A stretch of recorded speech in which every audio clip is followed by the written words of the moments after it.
104-year-old Eldridge Park, and that's where we'll be from here today as the Orleans Fibers set to take on the Harwich Mariners. The Mariners look to try to make a back-to-back games in the win column after the defeat of the Falmouth Commodores by a score of 4-1 yesterday evening. Welcome back inside the broadcast booth. I'm Thomas Inzarella alongside my broadcasting partner Austin Rooney.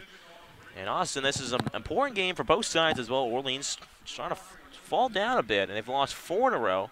Let's try to get back on track here. They've only 2-8 in their last 10 games. This is a big game for them. They're trying to protect their home turf, and for Harwich, it's all about just playing around 500 ball, staying consistent, maybe even moving up to second place to try to host the Chatham Anglers. If it still stands today, if try to maybe move past Chatham, what should we expect from the Mariners today? If they want to win this ball game, what should they do to win? Well, they're going to need more production again out of that back of the lineup, and they're also going to have to hit with runners in scoring position. That's a couple of things that have been in and out sort of this season. There are guys at the back of the lineup who have hit well at times. Eichhoff's hit well at times. Casals, Debo, guys like Rivera, and even Driscoll. All those guys, the back 5 guys in the lineup, have been in and out. They've played well in some games, and they've also struggled in others. Last night, the back of the lineup really wasn't there. They only had 2 hits from anybody after the 3-hitter in the lineup, Andre Lipsius. So again, the top of the lineup is clearly producing. Morris, Shunk, and Lipsius have been outstanding all year long. And they produced last night. Each of them had 2 hits. So we'll have to see, can they do the same again tonight? At the top of the order can hit. That's a big plus. You know, that they can do that, they'll be just fine tonight. Definitely, if the Mariners can maybe score across the first run, as they did in yesterday's ball game with 2 runs in the 5th, I think that will go a long way. Score early and score often. That's another theme for the Mariners this year. And if they want to do that, Danny Portimani is on the mound for the Harwich Mariners to face off against Mitchell Sanger out of Stetson University. What should we expect from both these southpaws? So Mitchell Sanger was actually part of the no-hitter last time out at Brewster, part of a game in which he allowed 2 runs. There was an interesting situation of a walk and hit by pitch and a fielder's choice, and another wild pitch, and eventually 2 runs ended up coming home for the Brewster Whitecaps, and he went out of the game after 8 innings of work. Oceanvine came in, he closed it out, but still the Orleans Firebirds, I mean, he was part of a no-hitter for them. There are not too many of those on Cape Cod. The Mariners actually had a combined no-hitter earlier in the season as well, but again, it's pretty special to be part of something like that. We'll have to see how Mitchell Sanger can go this time out. Normally, these guys are kept to 85 pitchers or so we probably won't see him going 7 or 8 innings, but, you know, we could see him going 6 innings if he pitches well again tonight. So Sanger for the Fibers, Portimani for the Harwich Mariners. We'll see the Mariners trying to make it back-to-back games and improve to 5-0 against the Orleans Fibers this year. They've already taken the first 4. So first pitch will be coming up very shortly, but stay tuned. So we'll step aside for the national anthem. It's to Mariners Baseball on the Harwich Mariners Radio Network.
back from cancer and donate 3 haircuts, a positive attitude, and my listening heart to them.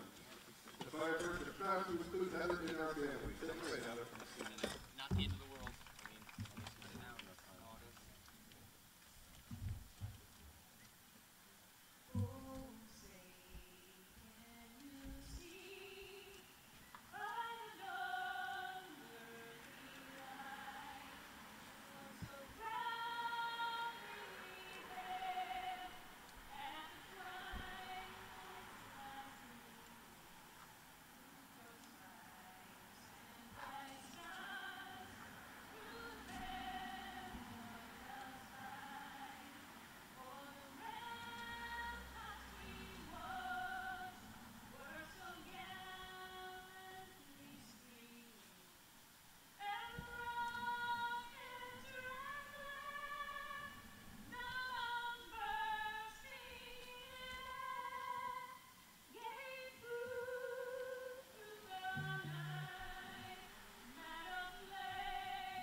Back inside Eldridge Park. What a beautiful national anthem sung here in New Orleans. And on the mound is Mitchell Sanger. But before we get into him, we're going to talk about starting with the defense this evening for the Orleans Firebirds. Out in left field is Grosjean, center DeMarco, and right field Blade. Over third base is Steer, shortstop Martinez. At second base Aldretti, Jovan at first, Free the second behind the plate. He's doing the catching for Sanger. And going through the Harwich Mariners lineup, leading things off as a center fielder, Ben Norman. Batting second is a DH this evening, and Aaron Schunk batting third. The shortstop out of Virginia, Tanner Morris. In the cleanup spot is Andre Lipsius playing at first base this evening, batting fifth. Nate Eichhoff in the sixth spot is the second baseman, Danny Casals. Batting seventh is the catcher, Brad Debo out of NC State. Batting eighth is Gabe Rivera playing in right field. And right at the bottom is the left fielder out of George Mason, Logan Driscoll. So as I mentioned before, Mitchell Sanger on the mound for the Orleans Firebirds. He comes in with 2-0, 2.76 ERA, making his third start here and third appearance on the Cape. He's so far pitched 13 innings, 12 punch-outs, 3 walks, and only 3 hits allowed. As he's made 2 starts, both on the road. So this is his first start here at Eldridge Park. Again, he picked up 2 wins. Once at Chatham on July 9th, and the other one on July 15th in Brewster. And we mentioned before, threw 7 perfect innings and then was able to get through the 8th inning, but gave up 2 runs in the process and a walk and a couple other things that went on. But again, combined no-hitter between Sanger and Oceanbine. Last time Sanger pitched, and of course he's out of Stetson University, the lowest ERA in the country in college ball this year. So we're almost set here from Eldridge Park, as Norman takes a few practice swings out of the circle, as he will now dig in from to the back end of the batter's box from the left side.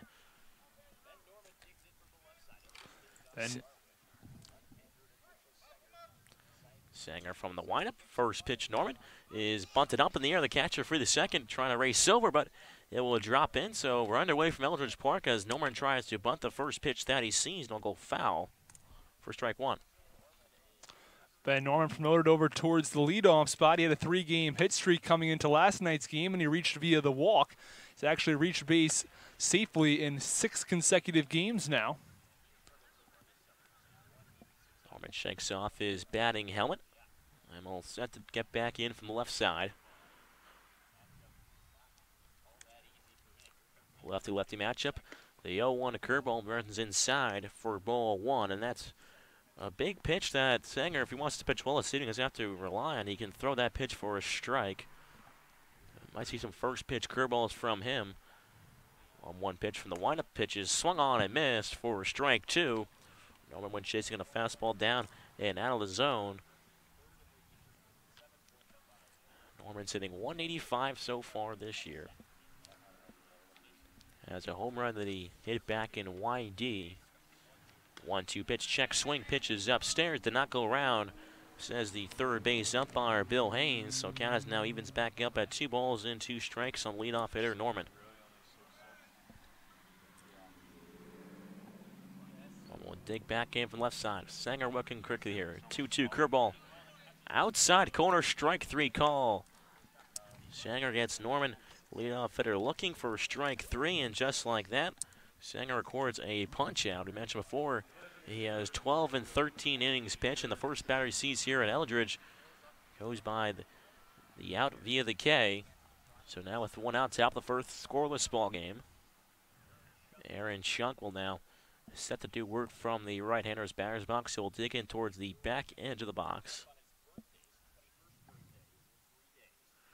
First pitch is swung on, a line drive out towards right center field. DeMarco going back, and it's going to drop in for a base hit. One hops the wall back over the right center towards the 359 side, and Shunk will stand up over at second base, and that's a 1-out double for the DH this evening out of Georgia, and Aaron Shunk. Good to see his bat coming around for the Harwich Mariners. There were a few games for Shunk in which he was struggling. He wasn't quite hitting the ball the same way he had been hitting the ball earlier in the season. Span about 3 or 4 games between the Brewster game all the way until the Wareham game just 2 days ago, about almost a week span where he was not quite hitting the ball as well as he was hitting under 200 during that stretch. But over the last couple of games, 2 hits versus Falmouth and then a leadoff double tonight, and it looks like he's got his swing back. He's had some success right back here at Eldridge Park. Of course, he had a 2 RBI single. I played it 2 in the 9th inning to really secure the win, and which was a 5-run 9th inning, a 93 victory over the Firebirds. Again, Mariners are 4-0 against the Redbirds this year. Looking to make it 5 here at Eldridge. They played 2 back at home in White House and 2 right here at Eldridge Park. So Shunk's off at second base, early RBI opportunity for the 3-hitter Tanner Morris out of Virginia, hitting .321 this season. Lefty-lefty matchup. The first pitch to Morris. Curveball is in at the belt level for a strike. And Lipsius has had a good time here at Eldridge Park. His last time here was on base 6 times. Had 2 hits, 2 regular walks, and 2 intentional walks in that game. That was the Mariners' 10-8 win. As the 0-1 pitch runs up and inside on Morris. Count is now 1 ball and 1 strike. Morris, who's playing shortstop again tonight. We saw him in the DH spot a couple times, but Shunk has now sort of moved over into that role as Eichhoff over at third a couple times. As 1-1 pitch, Norris just runs a bit low and outside for ball 2. Count is now 2 balls and 1 strike on Morris. Morris had a single, or 2 singles yesterday, went 2 for 4 with a hit by pitch. So reached base 3 times yesterday, trying to play the run here for the Mariners as the pitch is swung on and lifted out towards left field, and it is caught by the left fielder Groshans. So that is now out number 2 here in the top of the first inning. Scoreless ball game between the Firebirds and the Harwich Mariners, is now with 2 outs. Shunk still over at second base. Is now the ever dangerous hitter in the first baseman, Andre Lipsius, who has been on a tear. Had 2 singles yesterday, including a walk. So again, he's only got to reach base 3 times. He'll face the left-hander Sanger. Looks back, Shunk at second, looks back once more and deal towards home as the first pitch gets away from the catcher, free the second. Shunk making a late jump over there, and he'll advance over towards third base, as I think he might have been tied up there because free the second, the catcher just totally missed it. I'm guessing Might some mix up on signs back there. He might have been expecting a curveball and just didn't move the bit enough over towards the outside corner.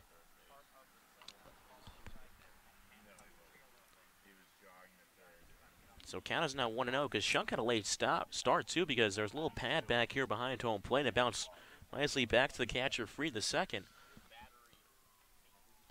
So Freed the second had a word with his southpaw and Sanger, and now he's back behind the dish as count is 1 ball and no strikes on Lipsius. We mentioned the success Lipsius has had recently over the last 4 games. He is 9 for 17. 1-0 pitch comes in and hits him on the foot, and he'll now take his base over at first. As that one ran just a bit too inside on him, the curveball did. Yeah, it comes in and ends up hitting his back foot. I think he tried to move his foot out of the way at the last moment, but ends up coming in and hitting him on the foot. And someone like Andre Lipsius does not want to take a hit by pitch. There are players in college baseball you'll see maybe they'll lean into it, maybe they won't necessarily lean into it, but they won't give an effort to get out of the way. That's not Andre Lipsius. Lipsius wants to get hits right now. He's red hot at the plate. He'd rather take another swing of the bat instead of taking the hit by pitch. Especially guy Lipsius, who has 21 RBIs on the season, one of the league leaders on this team. So now runners on the corners is now up to the left-hander Nate Eichhoff. First pitch, he sees curveball is slapped foul down the first base area as the first baseman Jovan came out to reach out for it. Jovan, who is a two-way player out of Oregon, was selected for the U.S. national team down there over at first. Sanger comes set as he comes back from the stretch. Lefty-lefty matchup. The curveball swung on and a line drive out towards center field. Will drop in for a base hit as it reaches the grass. DeMarco comes in to field it. And advancing towards second base is Andre Lipsius as Aaron Shunk comes into score. And just like that, the Mariners are on top of the Firebirds here early by a score of 1-0 off the Nate Eichhoff RBI single. And Nate Eichhoff continues to hit up at the plate. We mentioned ever since his slow start, he's been one of the Mariners' most consistent hitters, and he continues to be that consistent hitter at the plate tonight with a nice RBI single right back up the middle. It's a decent piece of contact, and it's right up the middle over the second base bag. Nothing for the shortstop or second baseman could do on that play. First pitch to Danny Casals is outside for ball 1. Casals, who has had some success here at Eldridge Park, has hit 2 home runs here in both games played, 1 in each game as the 1-0 pitch once more runs off the plate for ball 2. Well, the most recent home run, which was in the second game here at Eldridge Park, was a 2-run home run. That was in the bottom of the top of the 11th inning, I believe it was, and ended up giving the Mariners their 10-8 win. 2-0 pitch is popped up high there towards the right side of the infield, going towards foul ground. The first baseman, Jovan, just can't quite make the catch. He overran the ball and tried to cut back, and now making the grab down there. So now making the trek back over towards first as Eichhoff. As Casals gets another life here. Count is 2 balls and 1 strike on Casals, and you've seen it happen in college baseball quite a bit. We saw it happen, of course, in the College World Series where the right fielder, second baseman, and first baseman all came together. No one ended up making the catch, and then Jovan, not accustomed to fielding all that much. He's mostly a pitcher. That's why he was selected to Team USA to be a pitcher, and comes over here in Cape Cod, playing a little bit over at first base, and possibly not so accustomed to that position, having trouble fielding it. 2-1 pitch runs off the plate again. Count is 3 balls and 1 strike on Casals. The 3-1 pitch bounces down the dirt for ball 4. Casals tosses the bat and will now jog over towards first base. As now the bases are loaded here on the top of the first. Mariners are to lead this ball game by a score of 1-0 over the Orleans Firebirds. Off the RBI single from Nate Eichhoff, and over at third base is Lipsius. Eichhoff over at second, and Casals over at first. This is now the left-handed catcher out of NC State and Brad Debo. First pitch of Debo is in there at the belt for strike 1.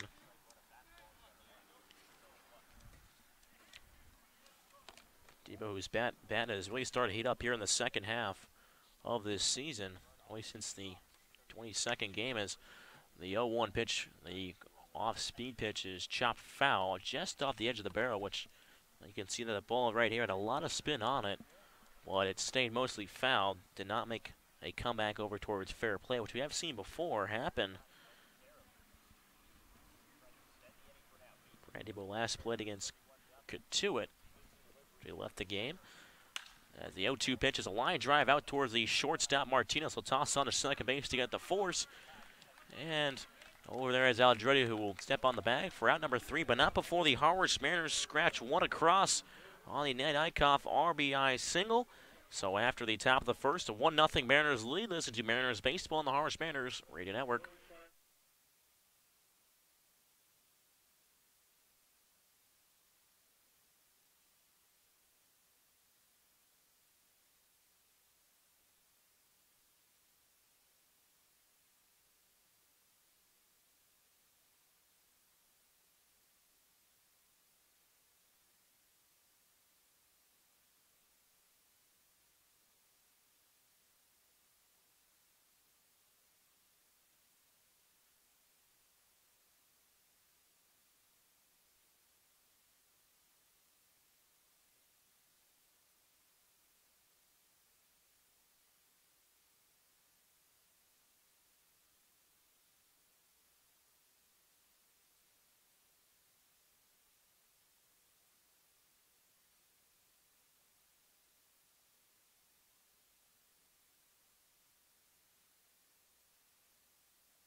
Back inside Eldridge Park for the home half of the first inning. 1-0 Mariners lead over the Orleans Fibers. And leading things off is the center fielder out of Vanderbilt, Pat DeMarco. DeMarco was having a pretty good season so far, hitting .264, 2 home runs and 11 runs driven in after it came over a little bit late due to the College World Series. First pitch misses down the zone for ball 1. Danny Poitimani getting the start this evening. In his second start of the season, he pitched back in Wareham on Sunday. Ended up getting the no decision as he was lined up for the win. 1-0 pitch. Runs low and inside for ball 2. Count is now 2-0 on DeMarco. Take you around the defense for the Harwich Mariners. In left field, Logan Driscoll. In center field, Ben Norman. In right field, Gabe Rivera. Third base, Nate Eichhoff. Shortstop, Tanner Morris. Second baseman, Danny Casals. First base, Andre Lipsius. And doing the catching for Danny Poitimani is Brad Debo. 2-0 pitch once more. Misses the outside corner.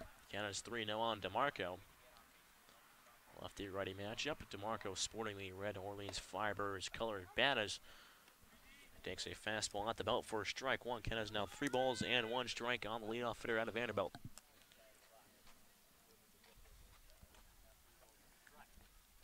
Poitimani from the windup. The 3-1 pitch is swung on a high pop-up over towards the left side of the infield. The third baseman, Eichhoff, gives way to Brad Debo, who makes the catch just in front of the pitcher's mound. And good communication there as Debo took over the situation as a smile on his face out there after he made the catch. Yeah, Brad Debo's an outstanding defensive catcher. We've seen it all year long, and it's amazing to see how far he's come from last season on the Cape to this season. Last season, he was thought of as a catcher who may not be good enough to play his position. He, this year, is one of the best catchers on Cape Cod. He threw out 4 runners in the game. He plays so well defensively. He's a vocal leader. He is one of the best catchers now in Cape Cod, one of the best catchers in college baseball. First pitch to J.J. Blade, the right fielder, misses low and outside for ball one. Blade was hitting .315. He's on a tear as the 1-0 pitch is skied up in the air towards right center field. The right fielder, Rivera, giving out the chase, but it'll give way to the center fielder, Ben Norman, who runs over to make the catch out towards the 359 side out on the warning track area for the second out here in the bottom of the first inning.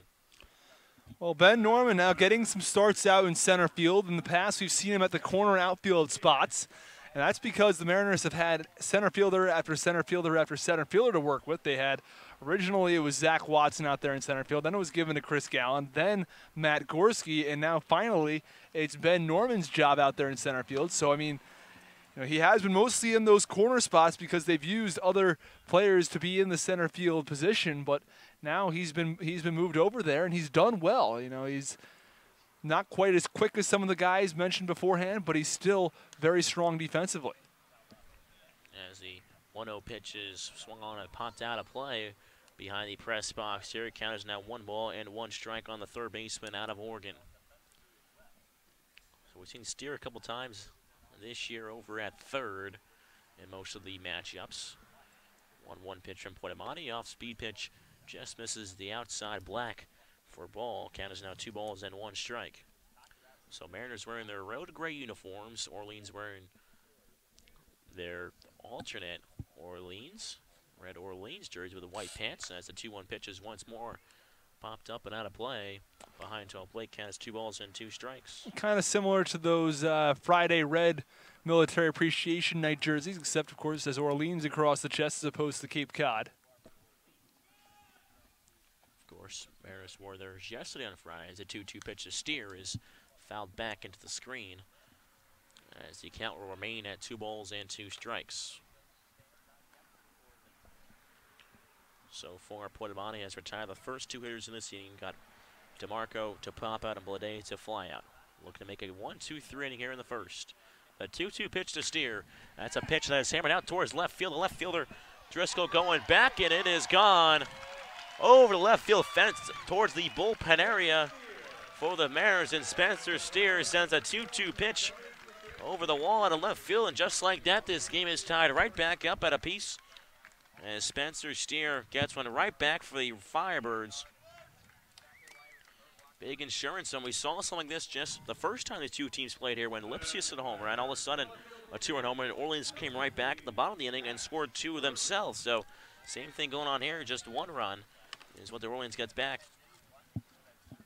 We'll have to see how Danny Poitamani is able to respond after a very, very well hit ball by Spencer Steer as it gets out of the ballpark just over the left field wall. And the Harwich Mariners are going to have to see if they can add a couple more runs to the plate. And we've seen them score early in games. We've seen them struggle a little bit scoring later on in ball games. We'll have to see if they can respond to that home run. 1-0 pitch bouncing there for ball 1 to the left fielder, receiving Jax Groshans. Supposed to be Nick Osborne in the 4th spot, but a late substitution as the 1-0 pitch is a fly ball out towards shallow right center field. Rivera shading over to his left, able to make the catch for out number 3, but not before. Spencer Steer sends a solo shot over the left field fence, and this game is tied right back up at 1. And after 1 is a 1-1 ball game between the Mariners and the Firebirds. Let's do Mariners baseball on the Harwich Mariners Radio Network.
Back inside Eldridge Park. Here in the top of the second inning, it is the 8-9-1 hitters set to do work for the Mariners. They try to retake this lead after the Spencer steer homeward to the left field to tie things back up at 1 apiece. It is now the right fielder, Gabe Rivera, will take a practice hack from the right side. First pitch from Sanger. Curveball is in there for a strike at the knees, and Rivera has been very hot at the plate. 4-game hit streak for the right fielder out of Miami. Yeah, making a couple of adjustments to his swing, and he's looking good at the plate. He's hit the ball really hard recently. It's not just been the idea that, he's getting some lucky hits. It's not that. He's hitting the ball very hard. We saw him hit the ball very, very hard back on Monday at Fenway Park. I was talking to him about his time there. As the 0-2 pitch cut on and missed, and picking up his free the second, he'll tag out Rivera. So just like he started the first inning, Singer starts out the second inning with a punch out as well. That's number 2 on the evening as Rivera goes down swinging. What I was talking to him about Fenway Park is he said he got to Fenway. I asked him, well, were you trying to hit the ball over the monster? He said, well, no, it looked like a building out there in left field that was so big. But then he goes up and hits 5 balls out of the ballpark. Made it look easy.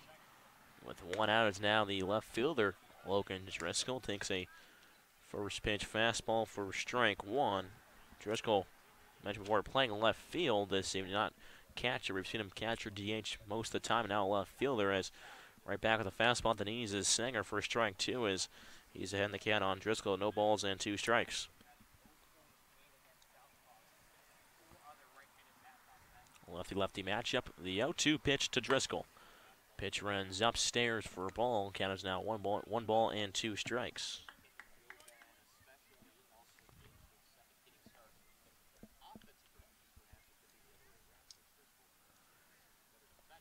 Sanger working quickly as 1-2 pitches popped up just above home plate. The catcher free the second, wandering around, and it will make the grab as he ventured out just a couple feet more towards the end as the ball began to carry just a little bit. But still to make the catch as Driscoll pops out to the catcher free the second for out number 2. As there are 2 outs here in the top of the second inning. 1-1 ball game between the Mariners and the Firebirds. Nylakoff had the RBI single in the first, and Spencer Steer sent one over the left field fence for a solo jack in the bottom of the inning, and is now the leadoff man coming back around. Ben Norman swings at a first pitch fastball that just gets away from the catcher for a second. Norman, who struck out his first time out, looking to change his fortunes here. No balls, 1 strike to count. 1 pitch runs up and in on Norman. Count is now 1 ball and 1 strike.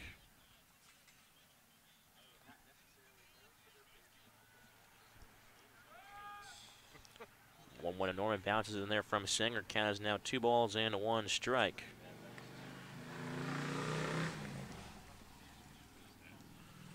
Again, Fibers trying to snap their 4-game losing streak, and Brewster's right on the heels for the playoff race.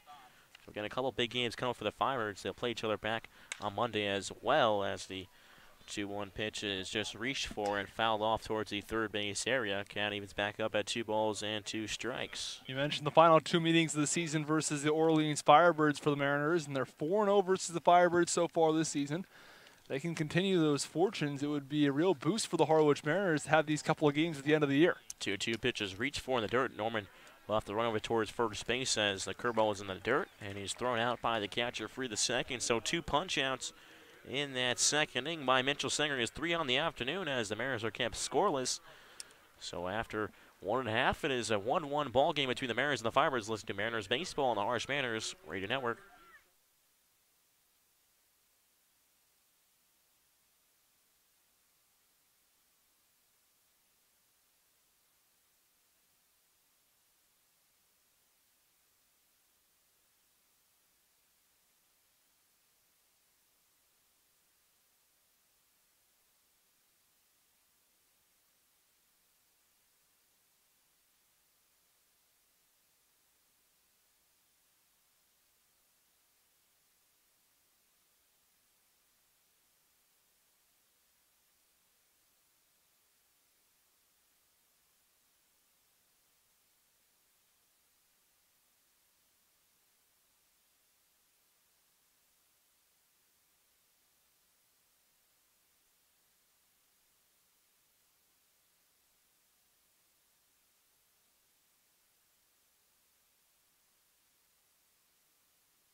1-1 tie ball game here from Eldridge Park. As here in the bottom half of the second inning is Carter Eldredge, the second baseman out of Arizona State, to lead things off for the Redbirds.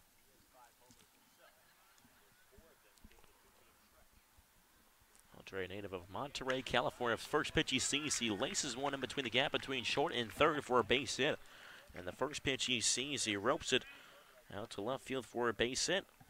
Yeah, solid piece of hitting from Eldredge, and he's all over that pitch from Poitamani. It's left out over the middle of the plate, and he lines it between shortstop and third into left field for an easy base hit for Eldredge.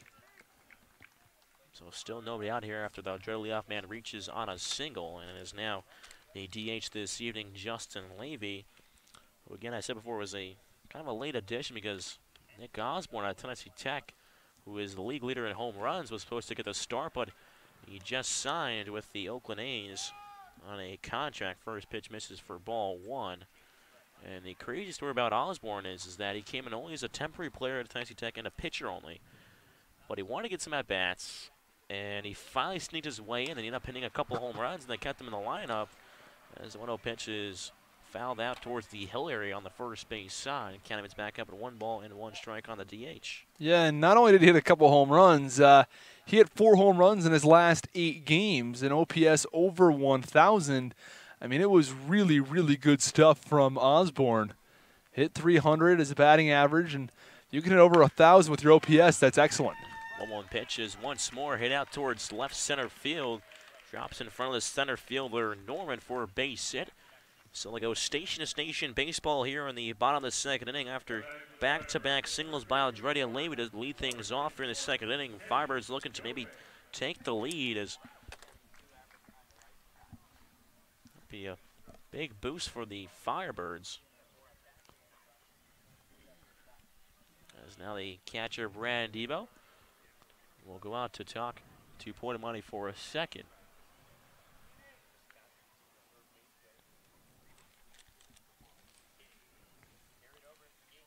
So now it is the first baseman, Kenyon Yovan.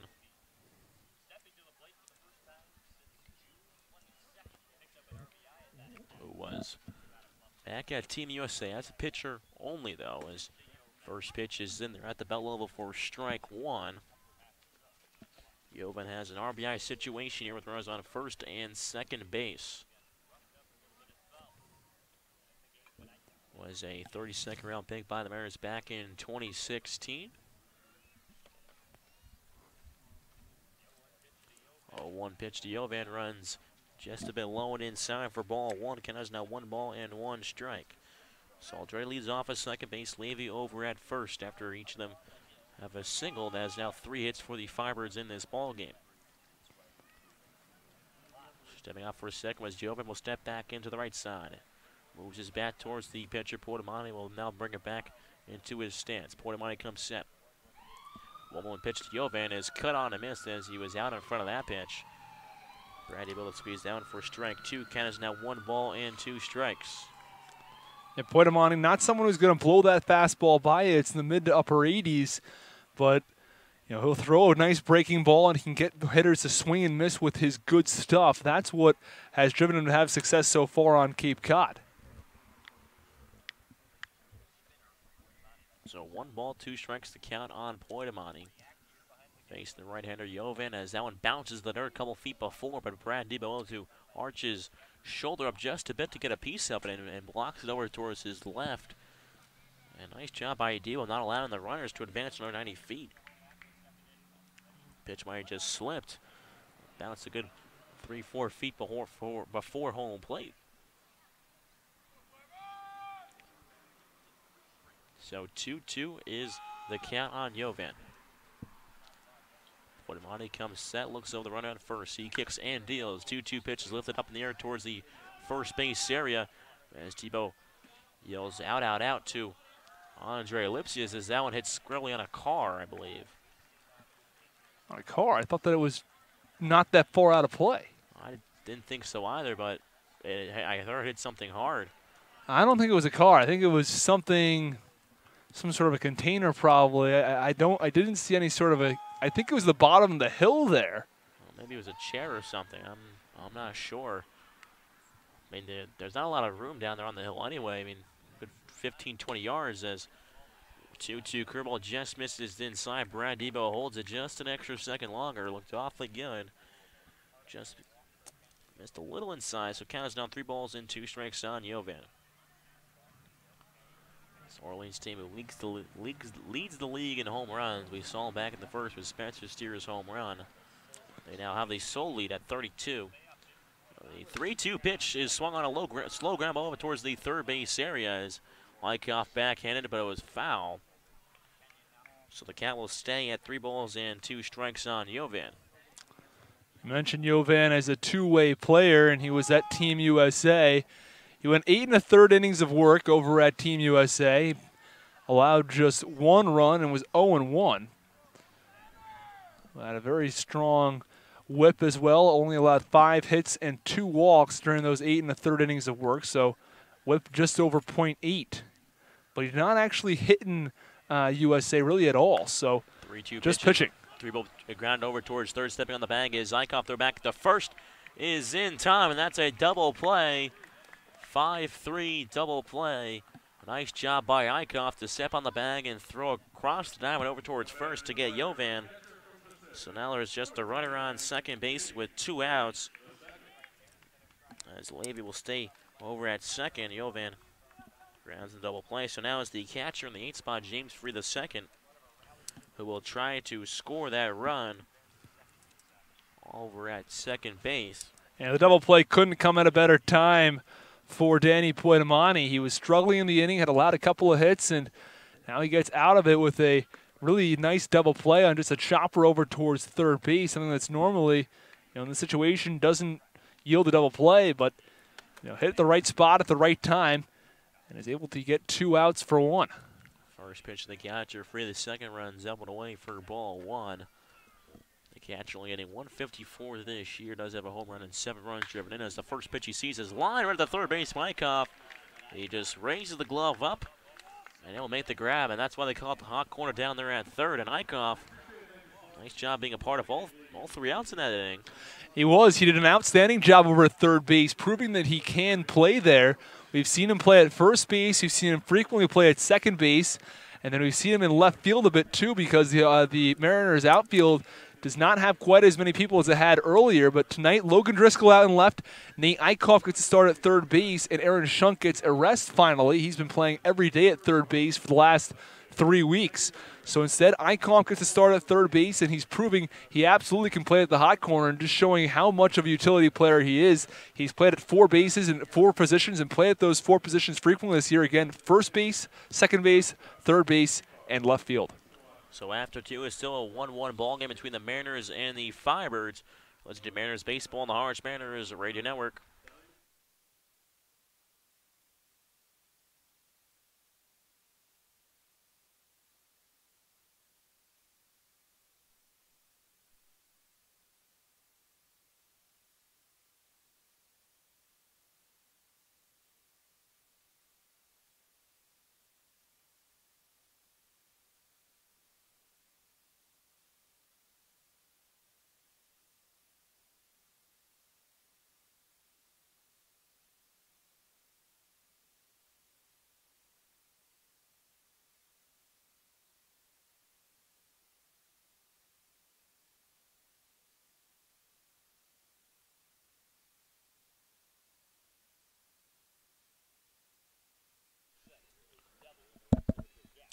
Back inside Eldridge Park for the top of the 3rd inning, as it is the 2-3-4 hitters set to do work for the Harwich Mariners. It is Aaron Shunk, the DH this evening, who will start things off from the right side. He doubled and scored his first time up.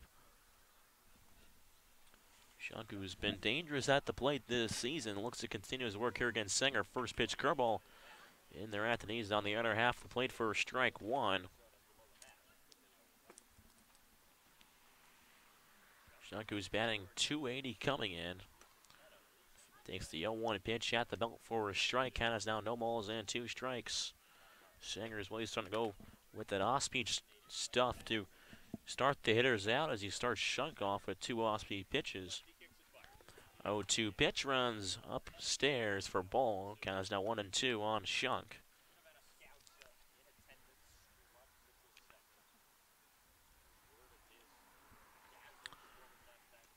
As the 1-2 pitch is a half-hard swing ball in the dirt. Throw on the first base, and the Shunk is retired. So Sanger has now retired 3 of the last 5 hitters he has faced with the strikeout, as he now has 4 on the evening.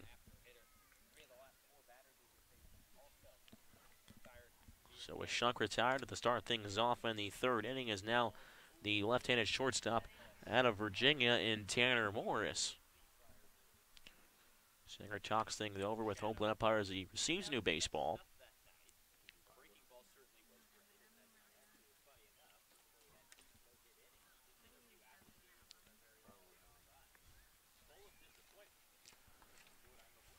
So 1 out, nobody on here at the top of the 3rd, 1-1 ball game. Mariners so far of 2 hits and 1 run. First pitch bounced there to the catcher James for the second for ball 1 on Morris.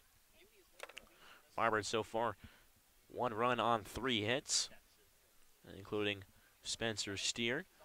Home run is what's been the lone run so far for the Firebirds. 1-0 pitch to Morris is a big swing and a miss with the off-speed pitch. Looked like a changeup there. As the count now evens back up at 1 ball and 1 strike.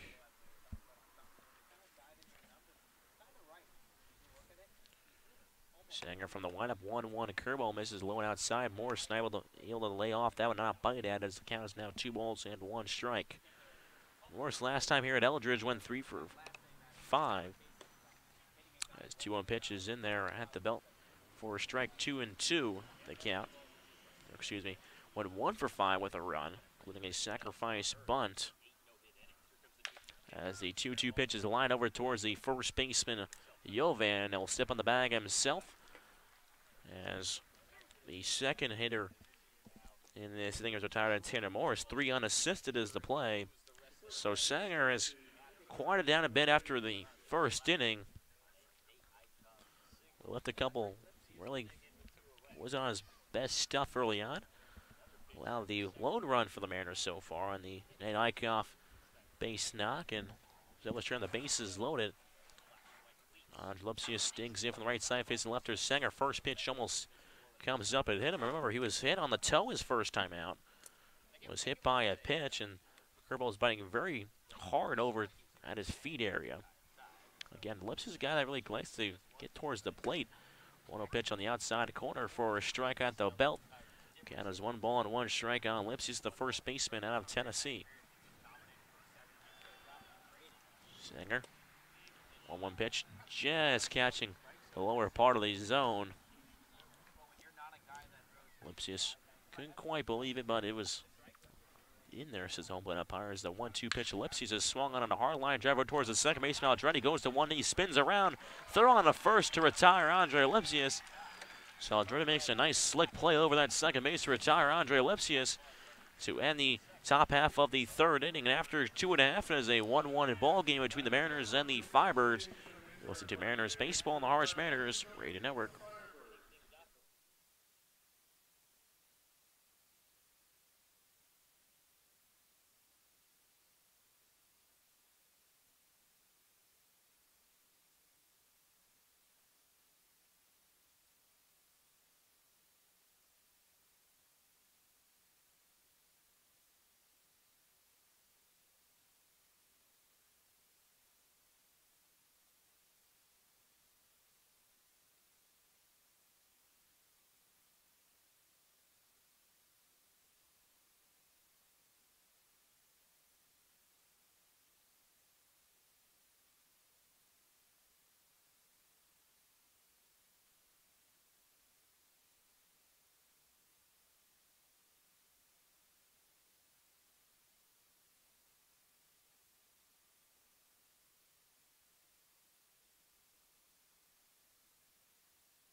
go back inside Eldridge Park for the home half of the third inning. Still a 1-1 ball game between the Harwich Mariners and the Orleans Fibers.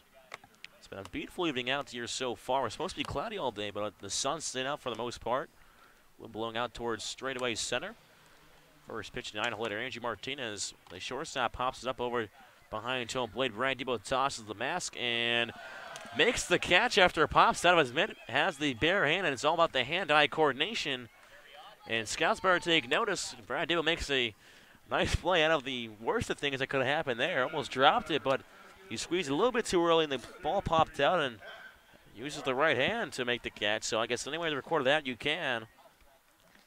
Yeah, ends up turning into somewhat of a pretty play. Didn't intend to have it happen that way, but telling he can field it in any way he wants to do so. It goes down the scorebook the same way as the first pitch. Leadoff hitter Pat DeMarco runs up and away for ball one.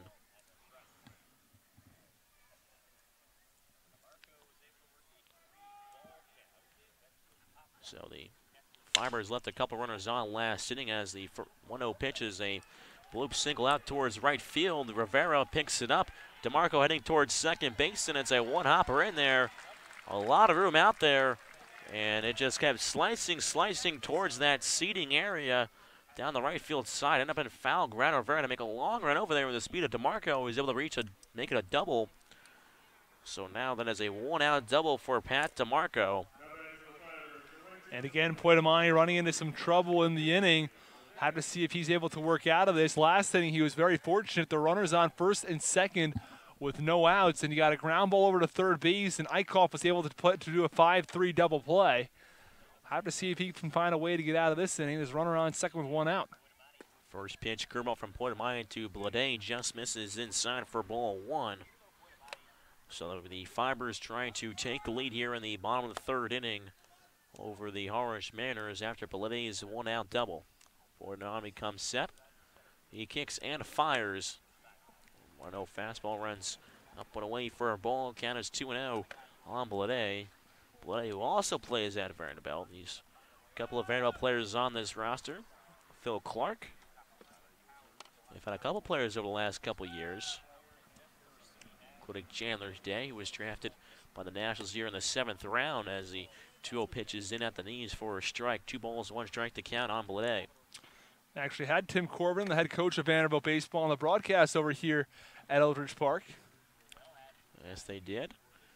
Nicely done there as Tim Corbin sends a lot of his players here to Eldridge to play for Orleans. 2-1 pitches lined hard on the ground over towards first. Andre Lipsius scoops up and will step on the bag himself for the second out, but advancing towards third is Pat DeMarco. One of his players was actually in Harwich this season. Jackson Gillis was with the Mariners earlier in the year. Gillis, unfortunately, was sent home with some arm issues. Again, it's a #1 priority here on the Cape is trying to prevent injuries.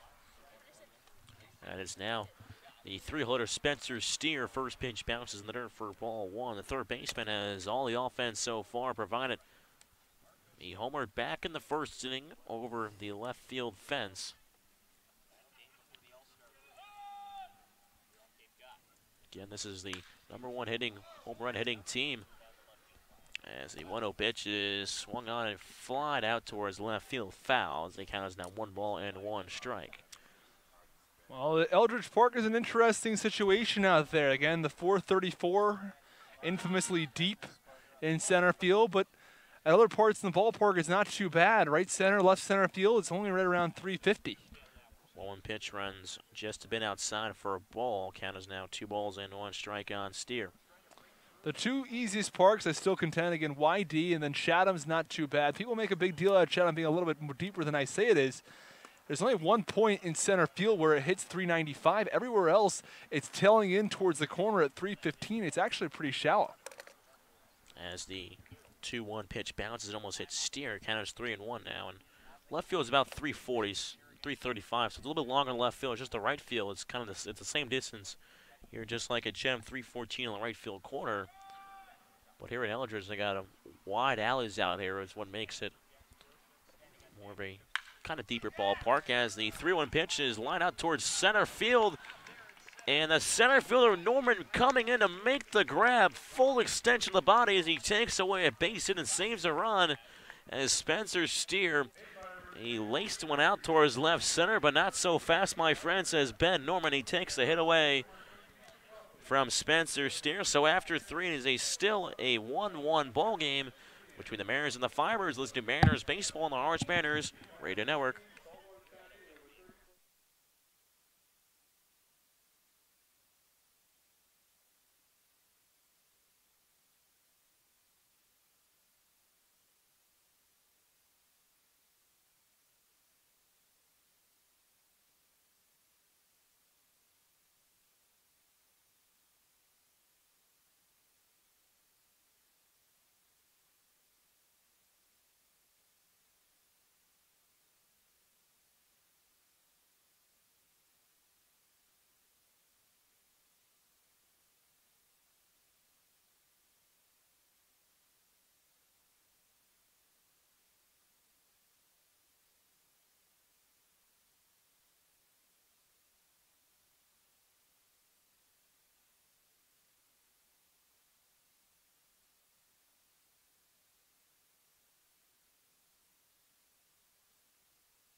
Welcome back in the top half of the 4th inning as the Harwich Mariners and the Orleans Firebirds tied at 1-1.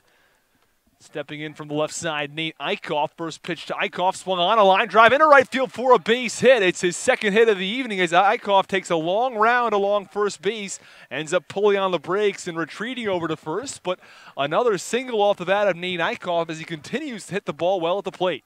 And again, Eichhoff, who struggled to start the season but has come around just quite nicely, picks up 2 hits here in this ball game. He picked up a single yesterday as well, including a stolen base, so he's really starting to come along here, including a 2-hit game just back against Wareham. So average up to a season-high 240. The first pitch to Casals is up and inside, and the count 1 ball and no strikes. Casals walked his first time up after he got a second chance. It was a high pop-up down the first base side. Jovan was there, overran it, as the 0-1 pitch is swung on. A line drive into right center field for a base hit. Rounding second and heading into third is Eichhoff.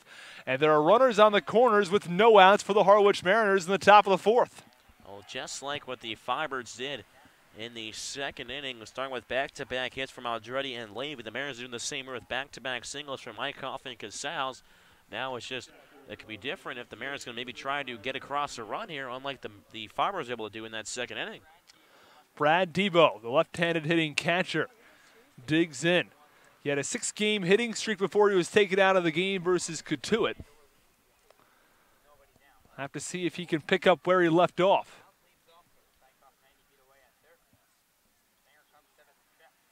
Eichhoff off of third base. The first pitch is swung on. A high fly ball to center field. Center fielder DeMarco moves back, makes the catch.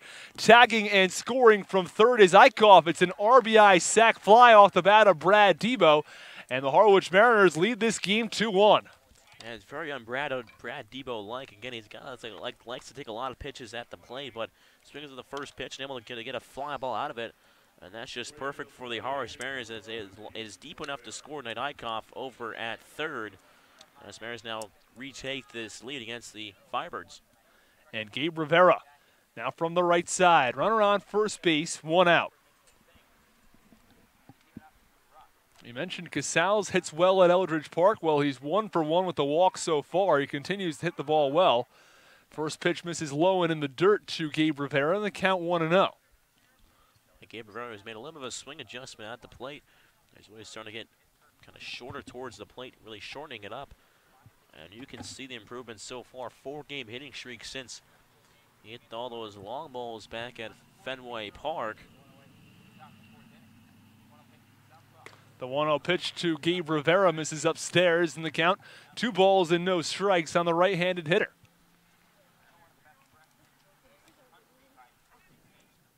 Gabe Rivera did not have all that many at-bats at Miami as the 2-0 pitch is swung on. A high fly ball to deep center field. It's over the head of DeMarco. Rounding third base is Casals. Rounding second is Rivera. Rivera will pull on the brakes at third. It's an RBI triple off the bat of Gabe Rivera. And the Harwich Mariners lead this game 3-1.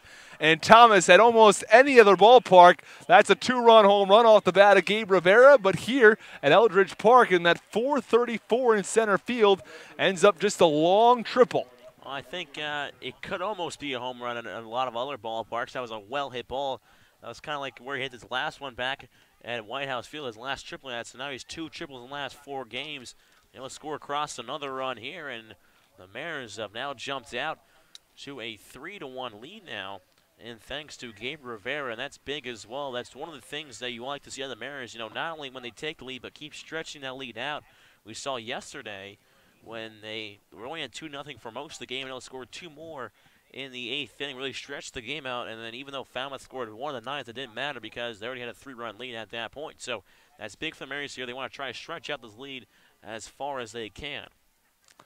So a long triple off the bat of Gabe Rivera has given the Mariners a 3-1 lead. There's a meeting at the mound. Mitchell Sanger staying in tonight's game. Yeah, that's pitching coach Jamie Quinn. We'll now retreat back over towards the Fibers dugout on the first base side. It's been a different start tonight than it was his last time out at Brewster. Last time, 8 innings of work, allowed 2 earned runs. He was upset with his stuff that night somehow. But tonight has been a tougher outing for him without a doubt. 5 hits for the Mariners, 3 runs scored through 3 1/3 innings of work. First pitch swung on, a line drive into right field for a base hit. The Mariners extend that lead to 4-1 as Gabe Rivera scores on an RBI single off the bat of Logan Driscoll. And it's now a 3 spot in the top of the 4th for Harwich. And we talk about the bottom part of the order needing to hit, and they just come right on cue here in this game. All 3 runs in this inning have come from the 7, 8, 9 hitters on Brad Able, the sac fly, the triple from Rivera, and now the single from Logan Driscoll. It's been a nice job from the bottom of the order this evening. And the first pitch to Ben Norman, a fastball misses upstairs in the count 1-0. So how did this inning start? It was a single off the bat of Eichhoff, a single from Casals, then it was a sac fly off the bat of Brad Debo, a triple from Gabe Rivera, and a single from Logan Driscoll. And that has provided 3 runs for the Harwich Mariners.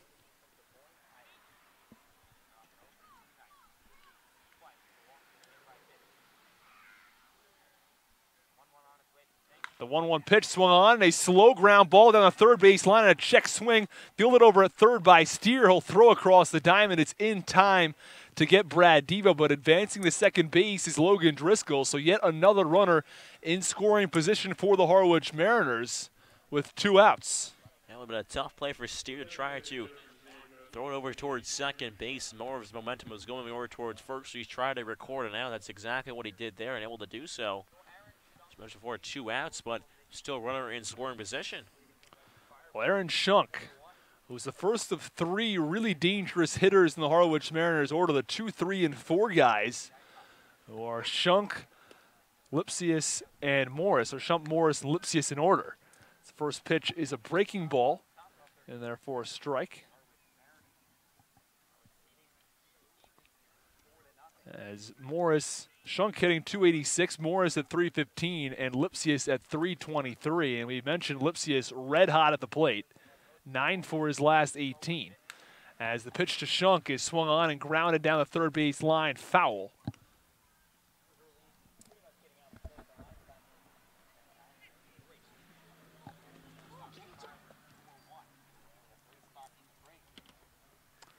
Oh, 2 count on Aaron Shunk. He digs back in from the right side. Runner on second base, 2 outs. 4-1 Mariners in the top of the 4th. The 0-2 swung on, a high fly ball into shallow right field. Already going out into the outfield grass. He'll give way to the right fielder Blade, and that will do it for the top half of the 4th, but not before the Mariners score 3 runs and lead this game 4-1. You're listening to Mariners Baseball on the Harwich Mariners Radio Network.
Bottom half of the fourth inning from Eldridge Park. The Mariners put up a 3-spot in the top of the fourth and lead this game 4-1. On the mound for his fourth inning of work is Danny Poitamani. And Poitamani has allowed 4 hits, and he's allowed opportunities for these Orleans bats, but still just 1 run scored from Orleans. First pitch to Jax Groshans. Swung on and fouled off down the right field side. Out of play, and the count 0-1. Groshans was released from the team a while back before being re-added.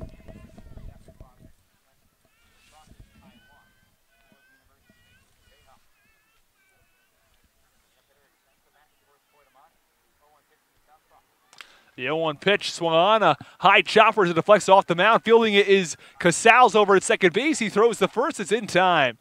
Well done by Danny Casals over at shortstop as it took an awkward hop off the mound. Yeah, it took a weird hop off the dirt area just on the outside. It was kind of the hillside, so it took an extra hop over towards Casals, but able to field the hop perfectly and just throw on to first. And since Groshans had come back, he was fined for 10 as he was released back on the 26th of June, re-added on the 17th of July. As the first pitch to the 5-hitter, Carter Aldretti misses low, and the count 1-0. And Jax Groshans actually has a hidden talent. He sung the national anthem a couple here times, like 2 times I think last year, and so far this year sung it once, I believe. So he can sing as well besides play baseball. 1-0 pitch, fastball on the outside corner, and the count even at 1 ball and 1 strike.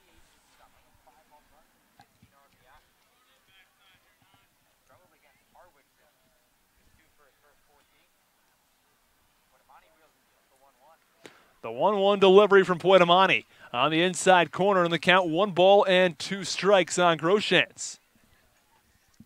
Oh, I beg your pardon, on Aldretti. 1 out, base paths empty, a 4-1 Harwich Mariners lead. The 1-1 pitch cut on and fouled off over towards the parking lot near the school and out of play.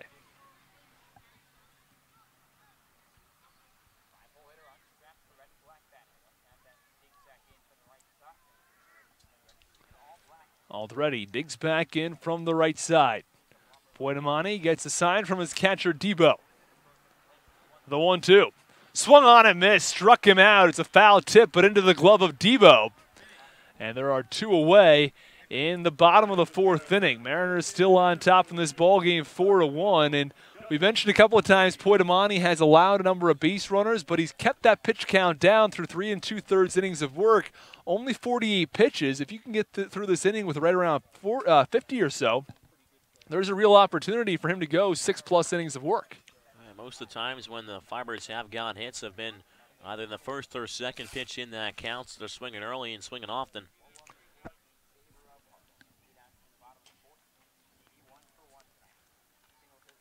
First pitch misses, count 1-0.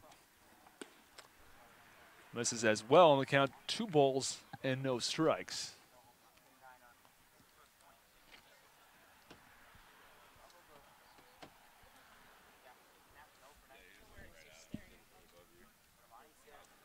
Levy digs back in from the right side. The pitch swung on and missed. Big cut from Levy. Unable to get a piece of that one. Austin Rooney alongside Thomas and Zarella. Glad to have you on hand this evening from Eldridge Park.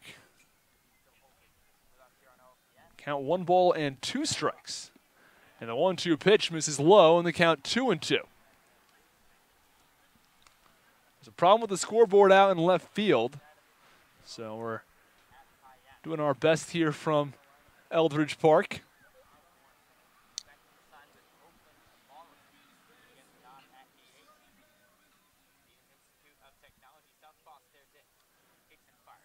The 2-2 pitch swung on and fouled off out of play, and the count remains 2 balls and 2 strikes on Levy.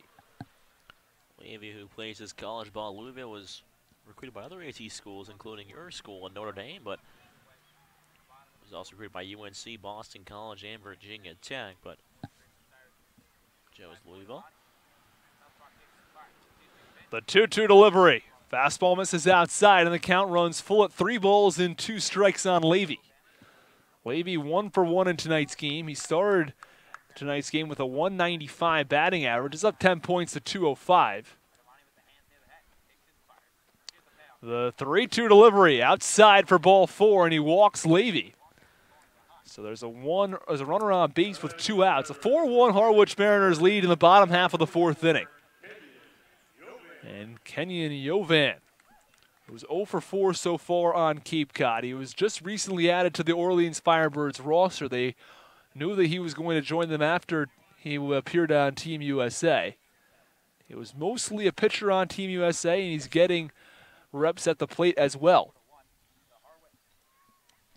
Similar to Will Matheson. They can do it all. Hit and pitch.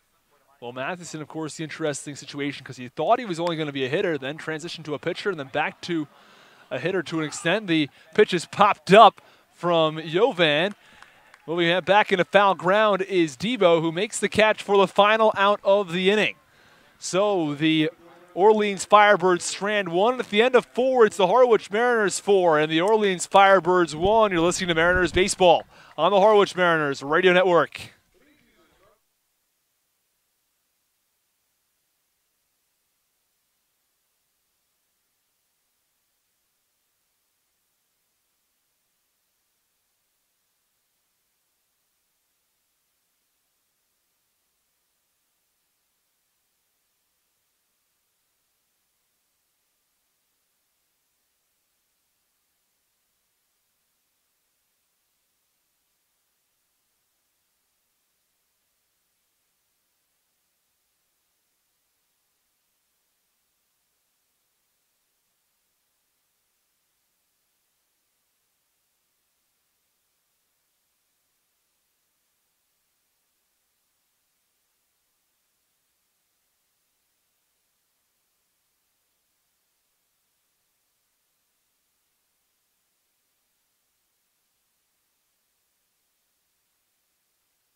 Top of the 5th inning from Eldridge Park. A 4-1 Harwich Mariners lead. The Mariners added 3 in the top of the 4th and look to continue playing well into the top of the 5th inning. They've had the bats going, 6 hits tonight. As the middle of the order for the Harwich Mariners, 3, 4, and 5 spots. The first pitch to Morris runs upstairs and inside and hits him on that right arm, so he'll take first base. So 1 pitch and a runner on after Mitchell Sanger has trouble finding the zone.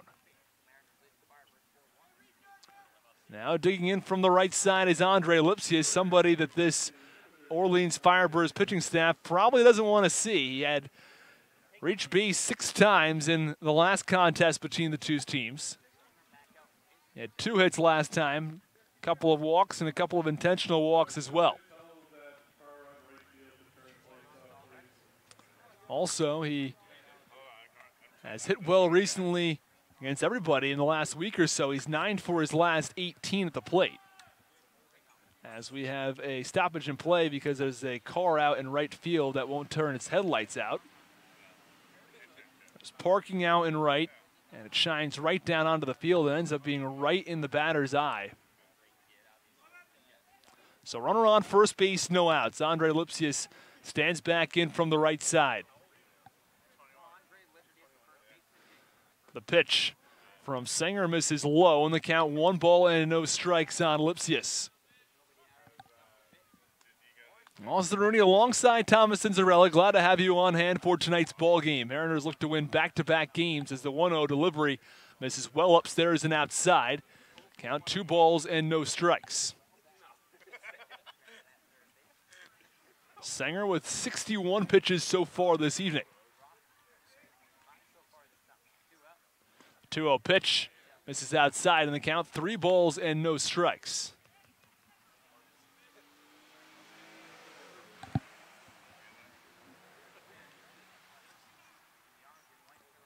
Morris off of first base. The 3-0 delivery.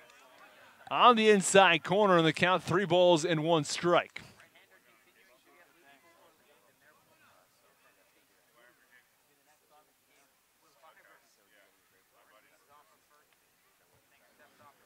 Tanner Morris off of first base. He reached on a hit by pitch as the first batter in the inning.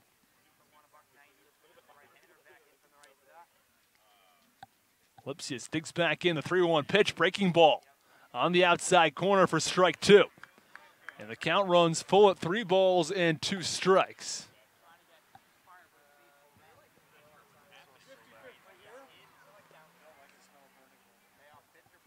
The 3-2 pitch misses on a breaking ball low, and Andre Lipsius works a walk. So runners on first and second now with nobody out for the Harwich Mariners, and Nate Eichhoff kicks around some dirt in the left-handed batter's box. Eichhoff 2 for 2 in tonight's contest, his average up to a season-high 240. Started off the year 0 for 28, but my oh my has he rebounded this year.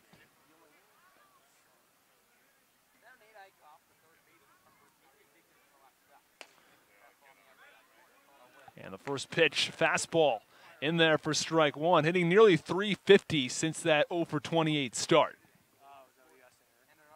And again, one of the most consistent hitters in the Mariners order. He's ever since then found a spot in himself in the 4, 5, 6 area in the Mariners order. Lipsius off of first, Morris off second. No outs. 4-1 Mariners lead in the top of the 5th. The first pitch is swung on, a high fly ball into right field. Blade makes the catch out in right, and there's 1 away. And now Danny Casals, who is ever dangerous from Eldridge Park, has a couple of home runs this season here at Eldridge. Most recently hitting a game-winning 2-run home run back at Eldridge Park. And the last time these two teams played here.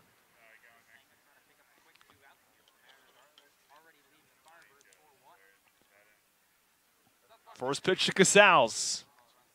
Breaking ball misses outside. And the count, 1 ball and no strikes on the right-handed hitter. 4-1 Mariners. They scored 1 in the first, added 3 more in the 4th. And the 1-0 delivery, breaking ball, cut on and missed this time from Casals, and the count even at 1 ball and 1 strike.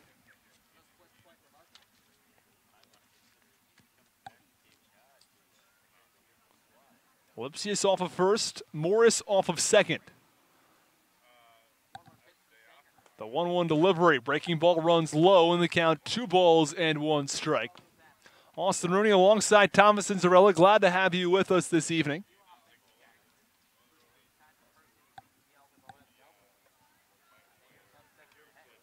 The 2-1 pitch swung on and missed. And it looks like they're going to call the runners back because both runners went on the pitch. But I believe that there was some contact between Casals and the catcher, James Freed II. I'm not exactly sure what happened to him, but he went and crouched down afterwards. He may have hit him on the head. Clearly unintentional, but nonetheless, it's going to be Morris returning to second base and Lipsius back to first. And Coach Engler just having a discussion, making sure he understands what happened, why the runners are being called back.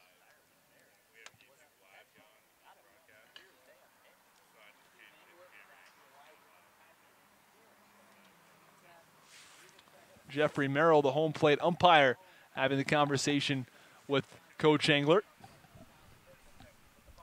It looks like just on the follow-through, the bat hit the catcher Freed II in the mask area.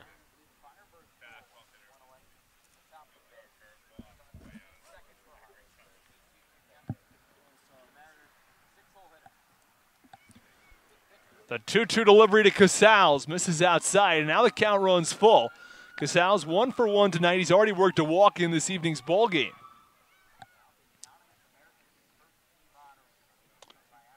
Ended up coming around and scoring a run in the fourth. The payoff pitch from Sanger, breaking ball outside, and the count. Well, there's no count. Casals works a walk. The bases are loaded with 2 outs. In the top of the fifth, a 4-1 Harwich Mariners lead, and they're looking to extend it with just 1 out, and Brad Debo will come to the plate for the Mariners. Casals works his second walk of this evening's ball game. He's reached base all 3 times. And now it is Brad Debo who had a sacrifice fly his last time out. So, again, he's a guy that can elevate the ball in the air, or maybe score another one here for the Mariners.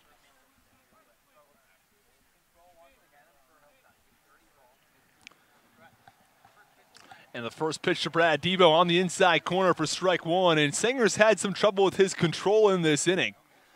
He hit Morris. He ended up walking Lipsius. And then he got an out from Eichhoff, but then walks Casals again. So each player has been given a free pass as the pitch is swung on and fouled off down the left field side. And the count, no balls and 2 strikes on Brad Debo.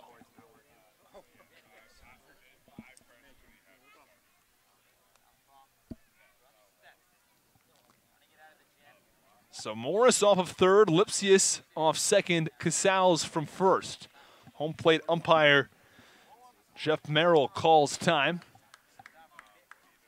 as Brad Debo digs back in from the left side.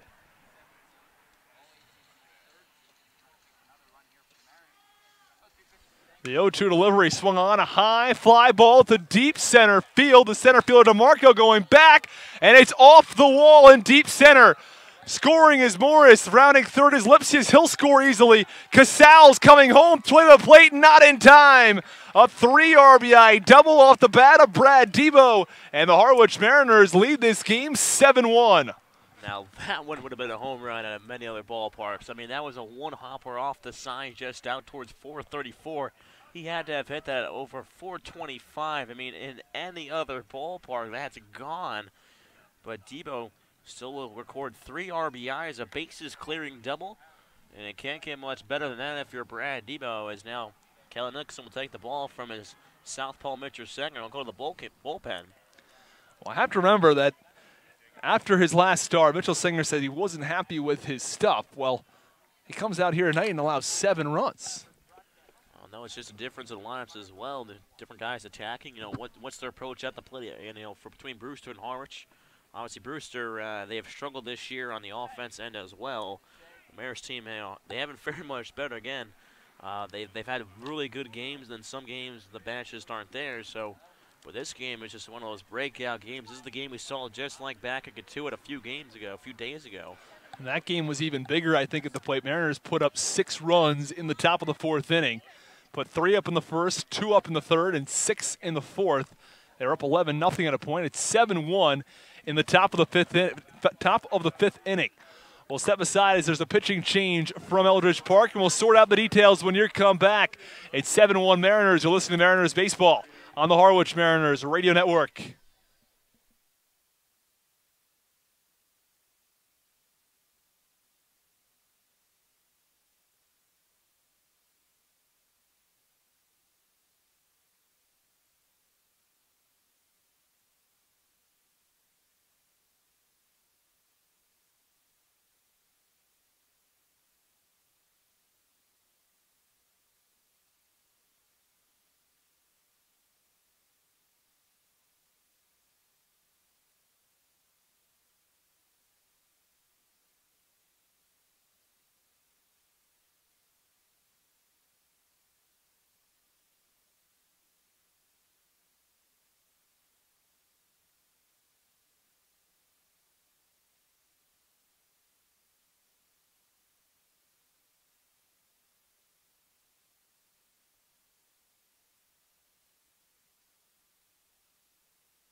Back inside Eldridge Park, new pitcher on the mound is Shea Smitty out of University of Louisville. He's making his 13th appearance. He has one start with owns a 3.78 ERA. And Gabe Rivera steps to the plate from the right side. A 7-1 Harwich Mariners lead. Runner on second base with one out. The first pitch from Smitty is swung on and fouled off out of play. And the count 0-1 on Rivera. Now Rivera probably hit the ball 400, maybe 410 feet out in center field his last time up for a triple.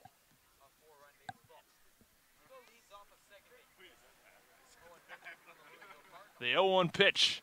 Breaking ball swung on and missed, and the count 0-2, and it's very clear that Gabe Rivera is putting good swings on the ball right now. Yeah, no, he had last at bat he had with a triple, had a nice, good swing there, and we're down 0-2 in this count. So now 4 RBIs for Brad Devo tonight. Rivera has just one. As the 0-2 pitch, breaking ball at the knees for strike 3. I'm not sure Rivera was a fan of that call, but I think when it crossed home plate, it was in there for strike 3 with a look at the catcher's mitt. By the time it fell down to that point, it was probably a little bit below the knees. Nonetheless, there are now 2 away from Eldridge Park in the top of the 5th. The Mariners lead this game 7-1 as Logan Driscoll, the 9-hitter in the Mariners order, digs in. It was a backdoor curveball from Smitty that looks like it caught the outside corner.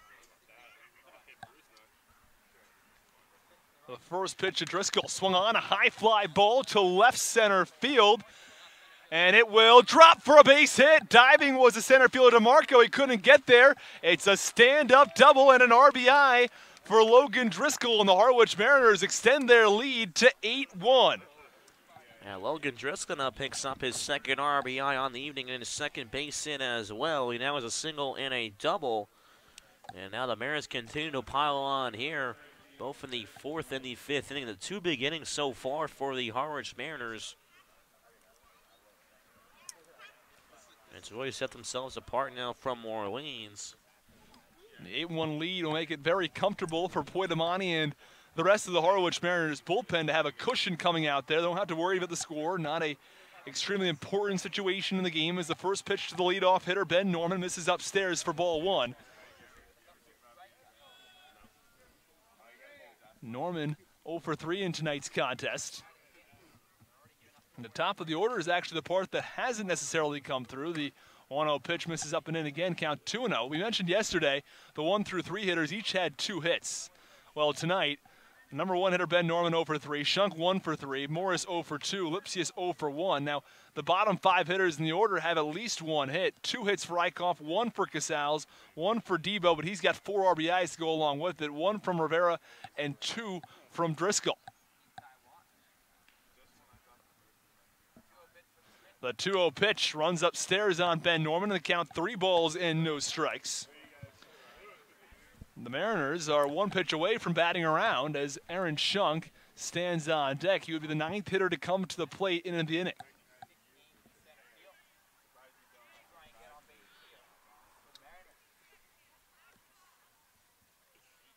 The 3-0 delivery clips the inside corner, and the count 3 balls and 1 strike. The Harwich Mariners lead in this ball game 8-1. They scored 1 run back in the first. They added 3 in the 4th and 4 more here in the top of the 5th inning. The 3-1 delivery to Norman. Swung on and missed. A fastball bell tie, but Norman swings right through it, and the count 3 balls and 2 strikes.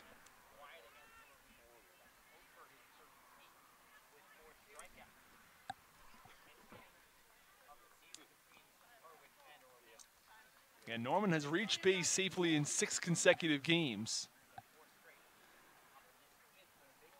And the 3-2 pitch on the inside corner for strike 3. Ben Norman thought it may have been a little bit inside, but the home plate umpire, Jeff Merrill, rings him up to end the top of the 5th inning. So after 4.5, it's the Harwich Mariners 8 and the Orleans Firebirds 1. You're listening to Mariners Baseball on the Harwich Mariners Radio Network.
Bottom of the fifth inning from Eldridge Park. Austin Rooney alongside Thomas Cinzarella as the Harwich Mariners are on top 8-1.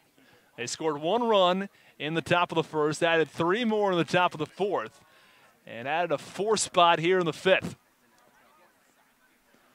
First pitch of James Free the second. Breaking ball cut on and missed from Poitamani in the count 0-1. Now Poitamani has thrown 57 pitches through 4 innings. And overall, that's pretty good. You're averaging right around 14 pitches per inning, and that'll get you through 6. If he can keep up that pace, the 0-1 delivery misses upstairs and outside on Free the second, and the count even at 1-1. Well, if he does want to do that, he's going to be facing the top of the order for the 3rd time around, and we'll have to see if these hitters can adjust as we head later into this game. The 1-1. Swung on a high fly ball to deep left field. Driscoll going back to the track, to the wall. You can say goodbye. A solo shot off the bat of James Free the second, and the Orleans Firebirds cut the Mariners' lead to 8-2. You could tell right off the bat that ball had the height and it had the power to it to get out, and it sure did.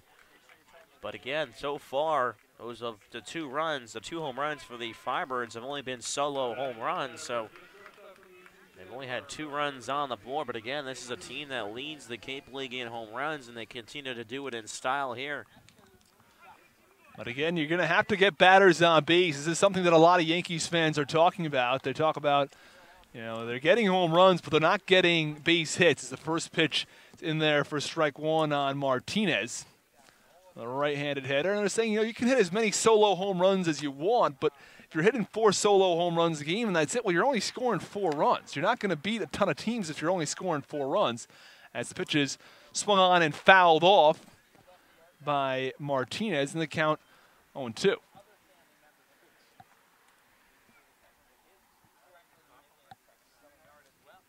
Mariners lead 8-2 in the bottom of the 5th. The 0-2 delivery. Breaking ball inside in the count, 1 ball and 2 strikes. Scoreboard back up and working from Eldridge Park. It's been in and out all night long. The 1-2 pitch. Breaking ball swung on and missed. It's in the dirt. Brad Dio picks it up and applies the tag, and there's 1 out in the bottom of the 5th. A nice job by Poitamani, able to get Martinez swinging. That's only his 2nd strikeout, but so far gone pretty strong. 4 2/3, just the 2 long balls. Has only given 5 hits. So again, just another solid outing. Not really solid, but just a good outing. Pat DeMarco, the leadoff hitter, digs in from the right side. First pitch, a fastball in the outside corner, and the count 0-1. Poitamani has given this team a chance to, you know, to win a game, and that's all you ask for your starting pitcher, and he's done so far once more. The 0-1 pitch swung on, a hard ground ball over towards shortstop, fielded by Morris. Throws across the diamond, high throw. Lipsius fields. He feels he got a swipe tag in there on DeMarco, but the first base umpire calls him safe. So a high throw from Tanner Morris.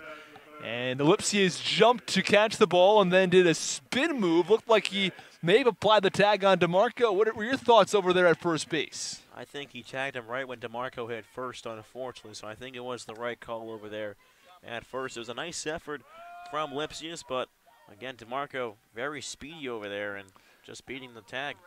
Yeah, and it forced Tanner Morris to rush the throw. That's why he ended up being safe, and that's why the throw was wildly offline. As the first pitch to J.J. Blade, the left-handed hitter, is a fastball at the letters for strike 1. 1 out, bottom of the 5th inning. 8-2 Mariners lead. The 0-1 pitch, check swing, and they say Blade goes around, and the count 0-2 on the left-handed hitter.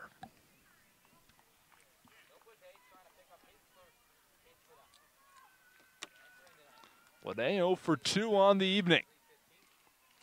One of the best hitters in this Orleans order in terms of average. It's at 309 as the 0-2 pitch cut on and fouled off right towards the Mariners' dugout. Count remains no balls and 2 strikes. So recap tonight's game.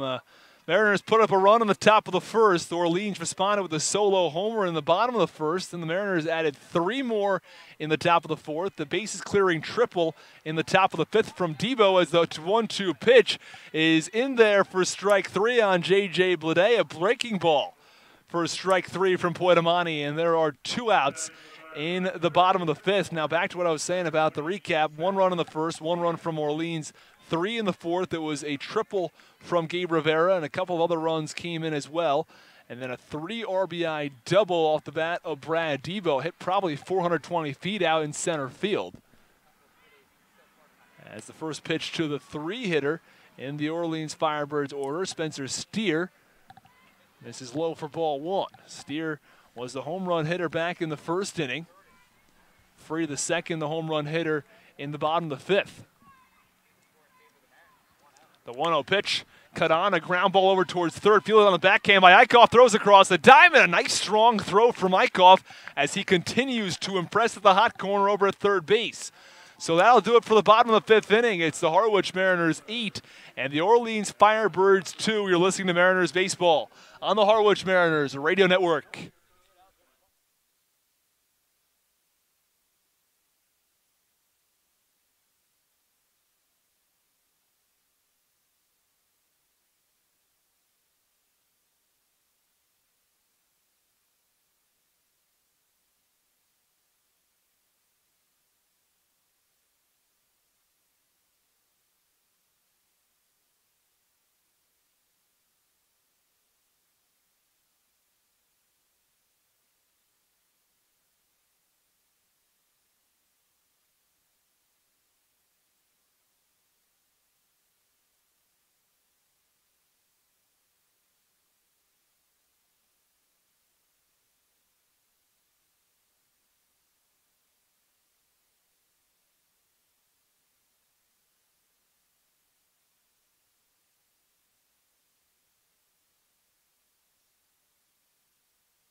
Welcome back in the top half of the 6th inning as the Harwich Mariners lead in this game 8-2. It is the 2-hitter, Aaron Shunk, who digs in from the right side.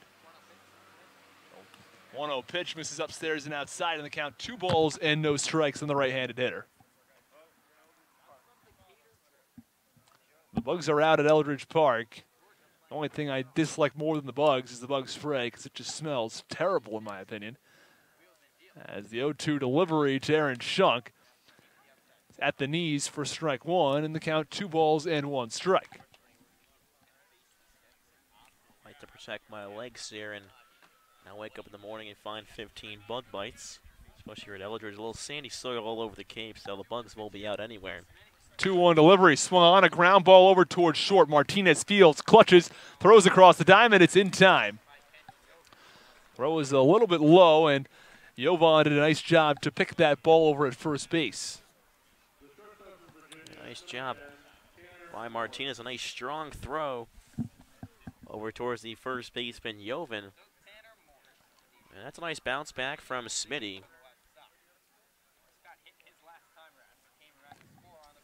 The 3-hitter, Tanner Morris. First pitch swung on and foul off behind us. On the road and highway behind us, Route 28, isn't that right? That is correct. Again, I think I mentioned the last time out, but the home plate never used to be here. It used to be in left field corner. 0-1 pitch cut on and fouled off right over towards Route 28 again. Car moving by, he's pulling on the brakes right in time. Yep, no, you can notice it sometimes when a ball is coming right in your general direction, driving down there. And the road in left field taunts it The extension never used to be there either. That's where actually home plate used to be down their left field corner. 0-2 pitch cut on and fouled off once again behind 28, and Tanner Morris is threatening cars. He's making Orleans pay a couple extra bucks for these balls as well. They ain't cheap either. The 0-2 delivery to Morris misses low, and the count 1 ball and 2 strikes. And Chase Smitty's done a nice job since coming into tonight's game in relief for the starting pitcher, Sanger. The 1-2 pitch misses low in the dirt. Gets by the catcher, free of the second. Oh, Smitty came in with a couple of runners on and able to work his way out of it. He did allow the RBI double to Driscoll, but that was not his run. And the 1-2 pitch swung on a high chopper over towards third base. Third baseman Steer fields it, throws across the diamond. Very strong throw from Steer in time to get Morris over at first base. He's been throwing a couple ground balls here, able to do some, and back-to-back groundouts now. Last time to shunt ground out to short, and now ground out over towards third. So Andre Lipsius, the cleanup hitter, digs in from the right side. First pitch misses upstairs and outside, and the count 1 ball and no strikes.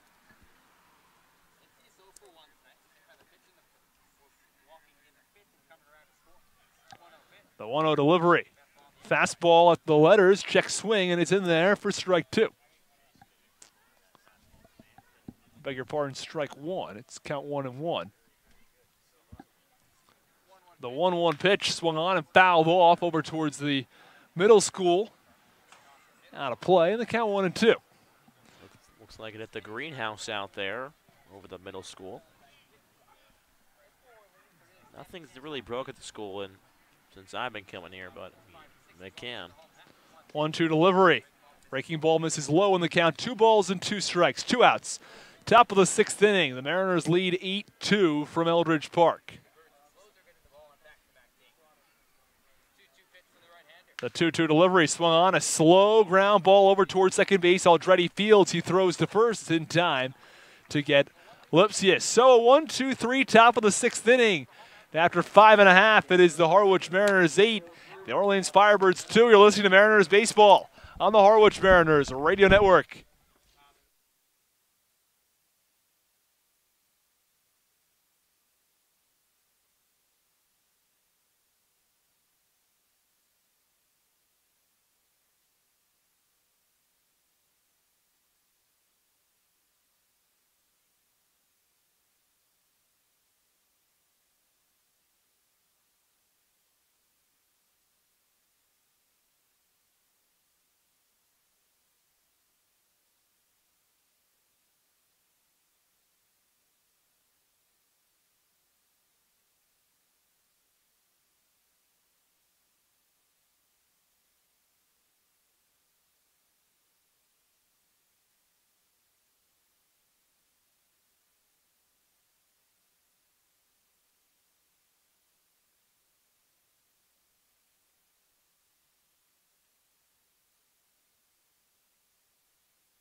Eight-2 Mariners in the bottom half of the 6th inning. Austin Rooney alongside Thomas Cinzarella. We're glad to have you on hand for tonight's broadcast. The Mariners struck early in the first, added 3 in the 4th, 4 more in the 5th. And now to start things in the bottom half of the 6th inning, Daniel Portimani will come out of the game. He threw 70 pitches, and Matt Cronin from UMass Dartmouth will come into the game. Matt Cronin had a 0.99 ERA this past season, 67 strikeouts in 63 innings. 6-1 record, was primarily a starter, but said that he'll be happy to fill in wherever the Mariners need him this season. Told me he would be available for yesterday's game, but didn't think he'd go. He thought he'd probably come into tonight's game, and here he is in relief for Danny Portimani.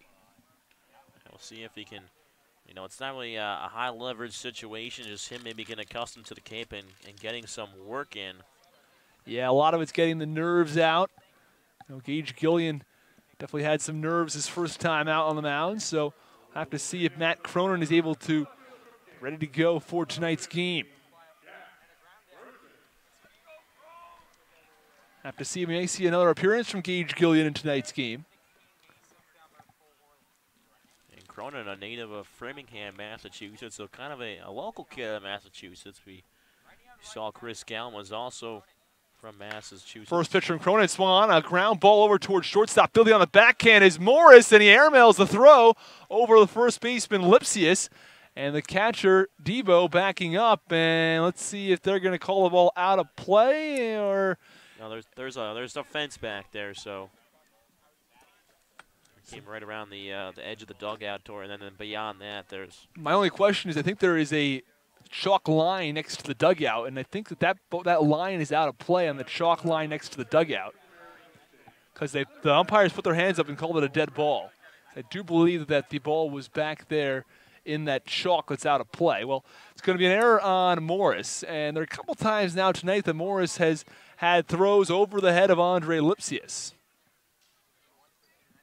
And digging in from the right side is Aldretti. First pitch misses upstairs in the count, 1 ball and no strikes. Doesn't help Cronin when he has to get help from his fielders.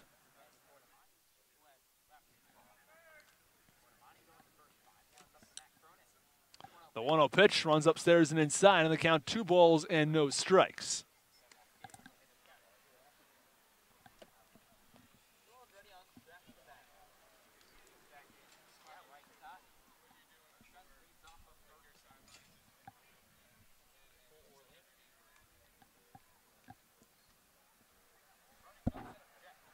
The 2-0 delivery. Fastball just a little bit inside and upstairs, and it misses for ball 3, and now 3 consecutive balls thrown from Cronin. Again, if Orleans can just get a couple base runners on here, they can maybe try to do some damage and chip into this lead. The 3-0 pitch misses outside, and a 4-pitch walk issued. Back in college, he had 23 walks in 63 innings. So that's a fine rate. The highest levels, you want to be under a quarter of a walk per inning, but in college, you'll see frequently many pitchers at a half or, maybe 0.4 walks per inning, and he's at 0.3, which is fine. It's okay. Definitely an acceptable rate. Runner on first and second now for the Orleans Firebirds. No outs in the bottom half of the 6th inning. It's Justin Levy, digs in from the right side. First pitch from Cronin is a fastball on the outside corner for strike 1.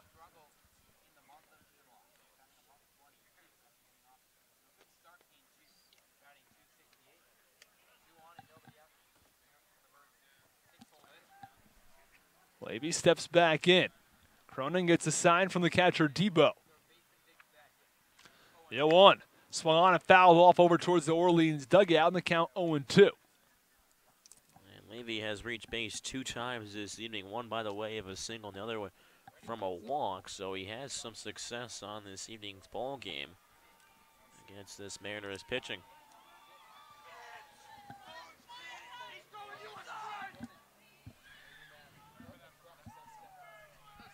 The 0-2 delivery, a fastball upstairs and outside, and the count 1 ball and 2 strikes on Justin Levy.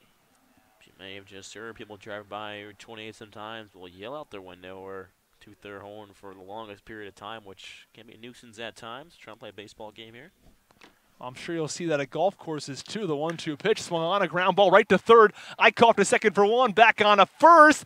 A double play, really nicely done at third base. Nate Eichhoff has been all over the diamond this season, but he stood out at third base tonight, been outstanding defensively as he starts a 5-4-3 double play.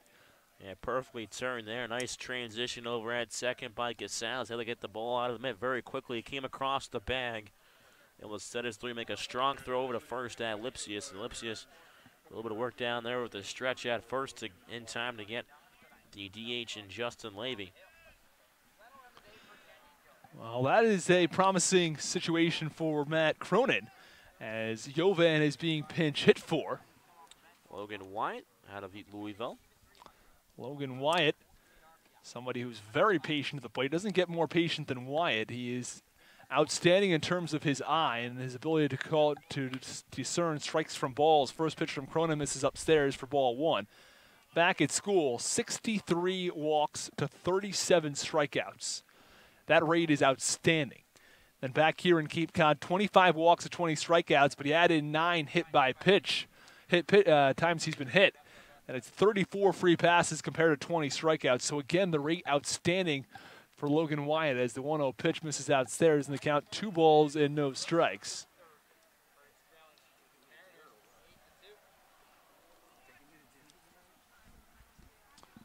Wyatt, a very dangerous player in this Orleans order, getting the first part of the night off, hitting 300 as an on-base percentage close to 500.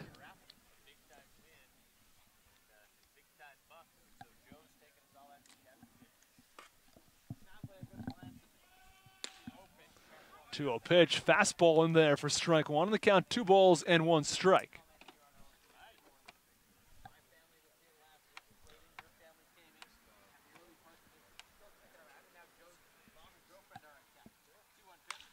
Two-one pitch, swung on a high fly ball in a shallow center field. It drops for a base hit in front of the center fielder Ben Norman.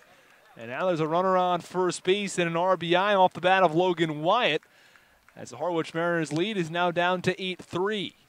And if you're Orleans, that's all you want to do, just chip into this game. They get one back here now. On the other part of that, they're going to try to keep these Mariners bats in order, but on that base hit by Watt is just a little blue pit in, charging hard was Norman, but it just was perfect enough that it blooped in just behind the bag at second, and in enough that Norman couldn't quite get it. Runner on first base, 2 outs. And the 8-hitter free the second, digs in from the left side. The first pitch, a fastball at the knees for strike one.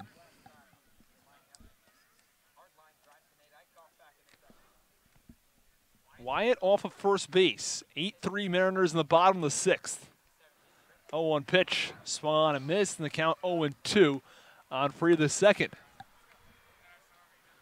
Mariners looking for back-to-back wins. They won yesterday versus the Falmouth Commodores and swept the season series. They're 4-0 against the Commodores. Mariners 4-0 against these Orleans Firebirds, looking to go 5-0 as they lead by 5 runs in the bottom of the 6th. The 0-2 pitch misses just outside, and the count 1-2 on free the second.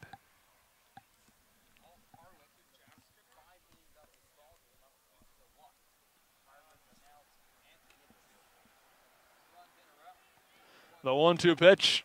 Fastball runs upstairs in the count, 2 balls and 2 strikes.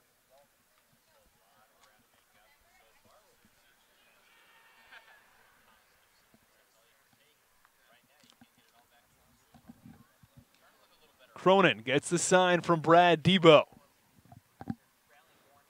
The 2-2 pitch, swung on and missed, struck him out. Free the second goes down swinging to end the bottom of the 6th inning. But not before the Orleans Firebirds plate one on an RBI single off the bat of Logan Wyatt. At the end of 6 innings of play, it's an 8-3 Mariners lead. You're listening to Mariners Baseball on the Harwich Mariners Radio Network.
8-3, Mariners lead over the Orleans Firebirds from Eldridge Park. We'll go back inside for the top half of the 7th inning. I'm Thomas Zanzarella alongside Austin Rooney.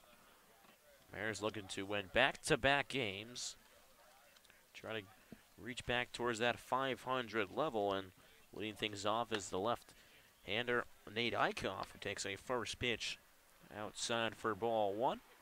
So far, the Mariners have 8 runs on 8 hits with 2 errors. Orleans has 3 runs on 6 hits and no errors. As the 1-0 pitch, fastball clips the outside half for a strike. Count evens back up at 1 ball and 1 strike.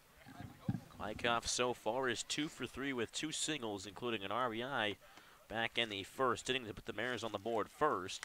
1-1 pitch to Eichhoff is swung on and lifted back and out of play across Route 28.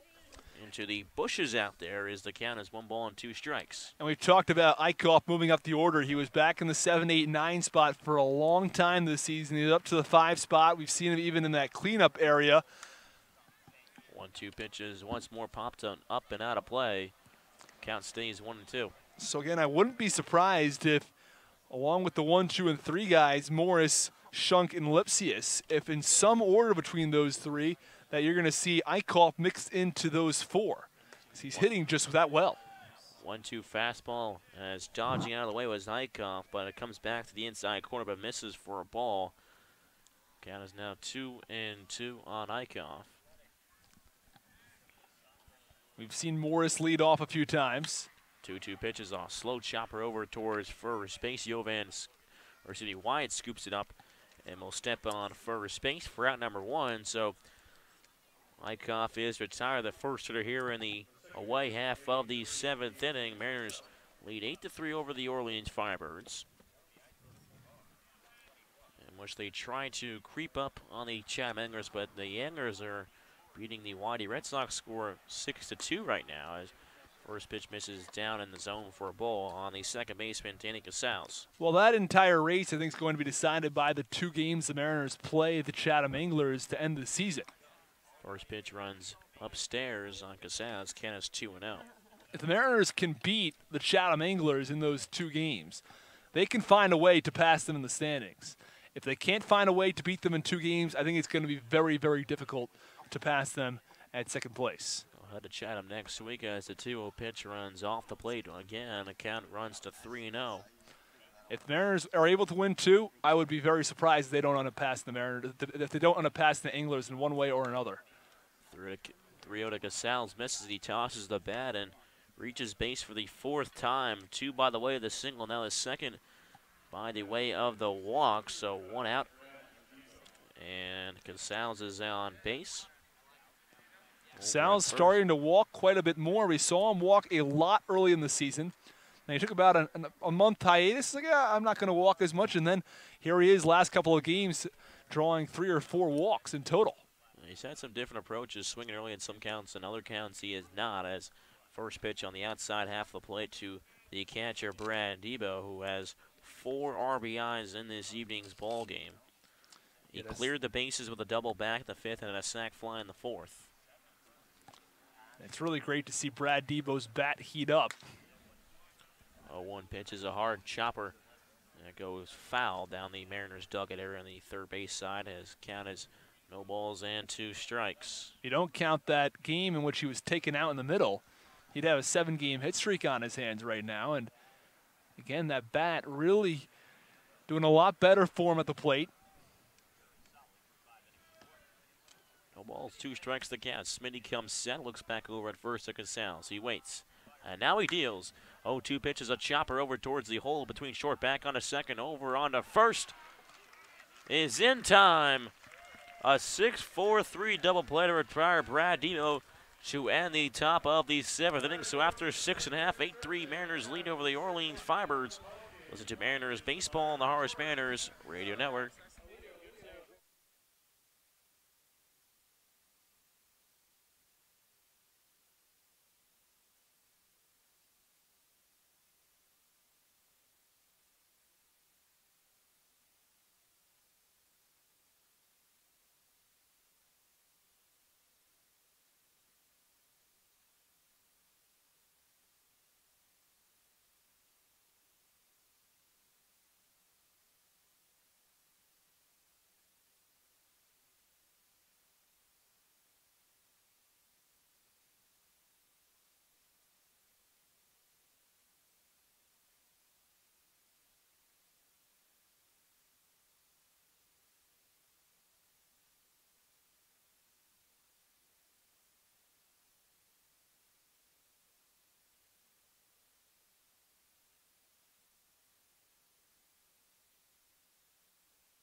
Back inside Eldridge Park for the home half of the 7th inning. Mariners lead the Fibers by a score of 8-3.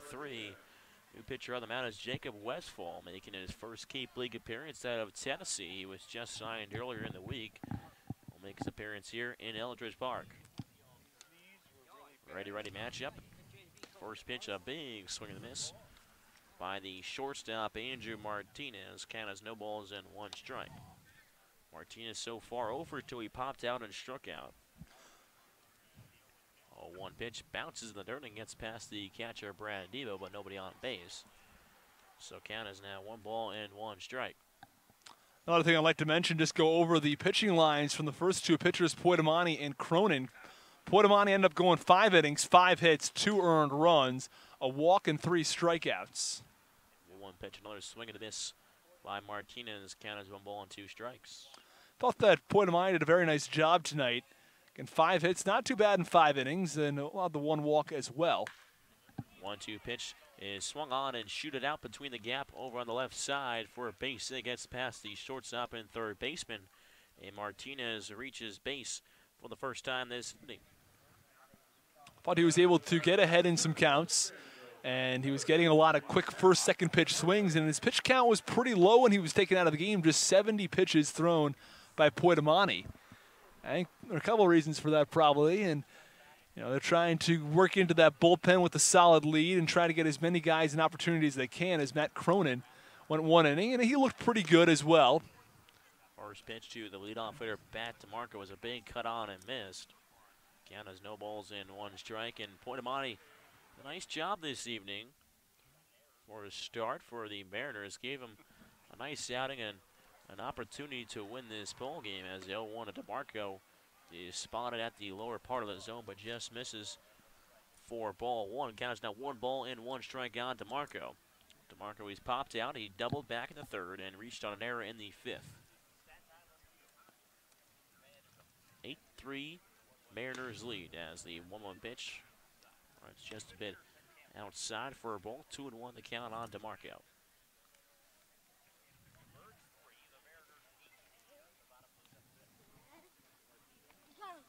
Westfall comes set, looks back, the runner at first in Martinez. He kicks and fires as the 2-1 pitch is on the inside corner for a strike. As Westfall ties it right back up at 2 balls and 2 strikes on DeMarco. You talked a little bit about how the catchers call their games here in Harwich and how important that is for the next level. 2-2 pitch, cut on a miss, and foul tip in the glove of Brad Devo, able to squeeze that one as DeMarco goes down on strikes for the first time this evening. But not only is it important for them to call their game for their own good at the next level, but also Brad Devo is somebody who's done an outstanding job of calling his own game this season and working with the starting pitcher, Danny Poitomani, and then 2 guys who have not had any experience yet on Cape Cod. I think it's good for them to be with a guy who's experienced in doing that, this being his 2nd year in Harwich. So they have an idea of the guy behind the plate who is experienced at calling his own games and really knows what he's doing behind the plate. First pitch at Blade misses low for a ball. And not that either of the other 2 catchers for Harwich doesn't, it's just that a guy like Brad Devo has that much more experience being here for his 2nd year. Devo brings a lot of experience than some other guys may, as the 1-0 pitch to Blade is popped up and out of play over across Route 28 as the count is now 1 ball and 1 strike on Blade. Blade, another one of those Commodores out of Vanderbilt. Taps home plate twice with his all tan bat. Righty-lefty matchup. Westfall comes set, gets his sign, gets the nod and deals as the 1-1 pitch fastball misses up and away out of the zone. Count is 2-1 on Blade. Blade 0 for 3 so far. We saw him right back here at Eldridge go 0 for 5 last time the 2 teams played, so he hasn't quite found his bat when it comes to the Harwich Mariners pitching, as a 2-1 pitch to Blade is swung on, and that is flying out behind the press box area for strike 2. Count is 2 balls and 2 strikes.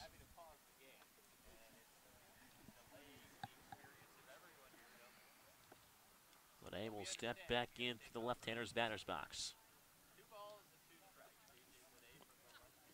2-2 count. Westfall kicks and fires, going towards the runner down at second. Brendo Debo takes a second and will fire down. As that pitch missed for a ball, and taking second base is Martinez. So he's now in scoring position here in the bottom of the 7th inning. 8-3 Mariners lead over the Orleans Firebirds. This game is not out of reach yet. The Harwich Mariners have a comfortable 5-run lead, but still, the Orleans Firebirds able to chip away. They could find themselves in this game, especially in the 8th and 9th inning. 3-2 pitch is a high fly ball out towards left center field. Left fielder Driscoll going back and makes the catch just shy of the 350 sign at the warning track area. He throws it back in quickly over to Eichhoff at third base. So Martinez will stay over at second base as there are now 2 outs in the bottom of the 7th inning. And Blade got a good piece of wood on that one, but just couldn't quite go over the fence. So Blade is retired for the second out. Martinez still on second here in the bottom of the 7th. 8-3 Mariners lead over the Orleans Firebirds. And just going back to the deficit, they can score a lot of runs in bunches with their power. If they get a couple guys on, they can maybe send 2 or 3 guys home and score 2-3 runs in bunches. As the first pitch to right-hander Spencer Steele, he sends a fly ball out to shallow center field. Norman coming in, and it's going to drop in for a base hit. And Spencer Steele will pick up his second RBI in this ball game as it hung up in there forever. And all the Mariners, the second baseman, the Casals, for the Rivera, Norman, all were around the ball, and no one took charge of it, so it drops in for a base hit. Yeah, I think that's more than anything else a lack of communication. Ben Norman had a long way to go on that ball, and I don't think he called off the other fielders. He was charging in, and the ball just started falling. And I think that Danny Casals or Terran Morris probably could have gone out into the outfield grass and had a more effective chance of making a play on that ball. Well, a tough play for all three is in really no man's land, and just let it drop in for a base hit. So now is the cleanup hitter in Jax Groshans. First pitch from Westfall misses upstairs for ball 1. Groshans, whose brother was drafted in the first round this year, was actually planning on going to Kansas, but since he was drafted in the first round, will opt to head into the major league level as 1-0 pitch. As moving out of the way is Groshans, but it's in the inside corner for a strike. Count as 1 ball and 1 strike. Well, there were a few players this past season that did not sign in the first round who will be going to different colleges. So it's still important for those colleges to recruit those players in case they don't sign and go to college. 1 pitch is swung on and fouled out across the hill area on the first base side. Count as 1 and 2. I think a lot of that was due to they didn't quite get the signing bonus, and they felt that, you know, they wanted to go to college, get a couple years. So just depends on, you mentioned before, each player. Some want to go to college, some not. Signing bonus all extremely complicated in the MLB draft. 1-2 pitch line out towards on the ground towards second. Casal flips on a Morse for the fielder's choice. And that will end here the bottom half of the 7th inning. So Orleans does get one more back as it's now a 4-run lead for the Mariners. They lead the Orleans Firebirds by a score of 8-4 after 7. Listen to Mariners baseball on the Harwich Mariners Radio Network.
top half of the 8th inning from Eldridge Park. Chase Smitty back on for another inning of work. He's pitched 2 2/3 so far. He'll face the 8-9-1 hitters. And it is Gabe Rivera to start things off. The right fielder out of Miami had a triple to straightaway center. Probably would have been a home run at any other ballpark as he fouls the first pitch off over on the first base side towards the parking lot area for strike one. 8-4 lead in favor of the Harwich Mariners. The Hill has opened up a bit here. Some fans going home as the 0-1 pitch, curveball cut on a missed. Count is now 0-2 on Rivera. So two ACC guys facing off here. Smitty out of Louisville, Rivera out of Miami. Ready matchup. First 0-2 pitch, check swing in the dirt, and he won around. Says the home plate umpire, Jeffrey Merzel. So Rivera is retired on strikes for the third time this evening as he went around, and is now the one out here in the away half of the 8th inning. Left fielder Logan Driscoll will come around from the left side to face the right-hander Smitty. He's had a nice game so far, 2 for 3 with a single, a double, and a pair of RBIs. First pitch to Logan Driscoll misses up for ball 1. And Driscoll's bat is starting to get hot right now as well. Somebody who was not hitting the ball that well earlier in the season, but recently over the last week or so, is getting some base hits. 1-0 pitch is a check swing down the third base line. It is foul. Will drop in for strike 1. Candyman's back up at 1 ball and 1 strike.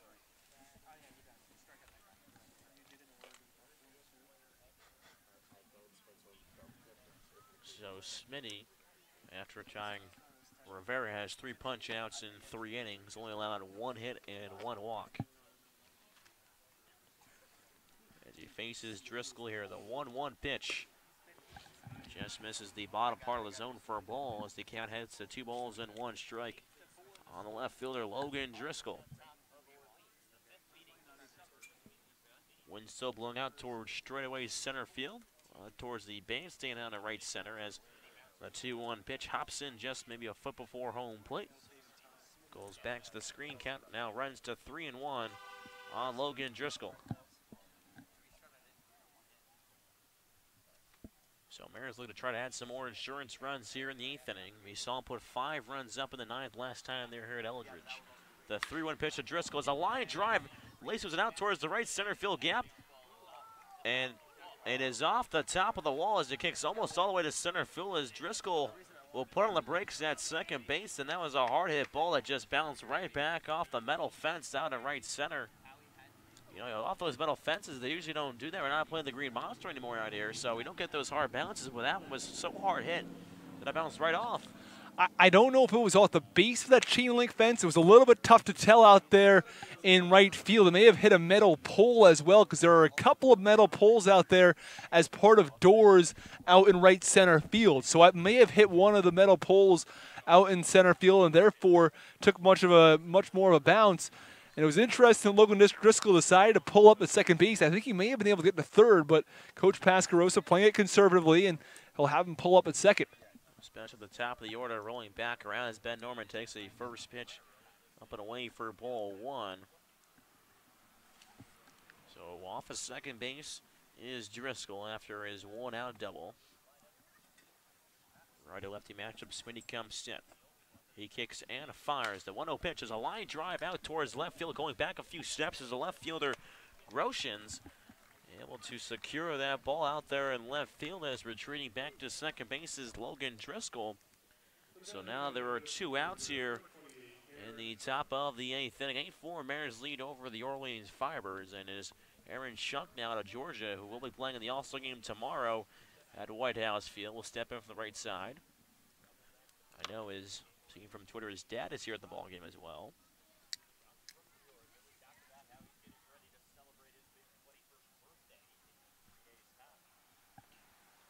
Righty-righty matchup. Smitty looks back, Driscoll at second, and he'll deal towards home. First pitch to Shunk is fouled out behind the home plate area for strike 1.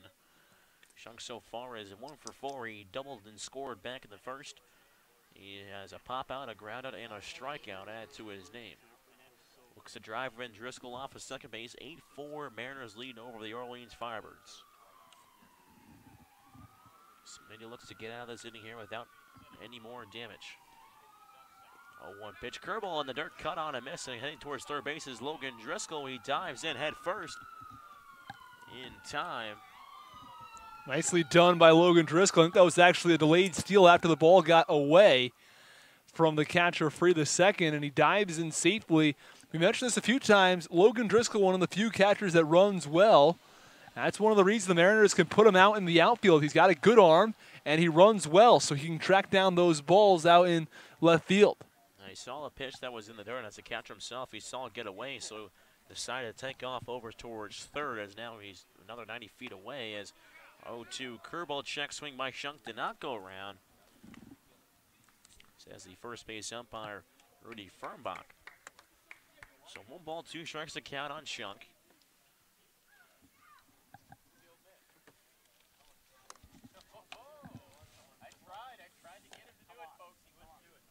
One ball, 2 strikes to count on Shunk.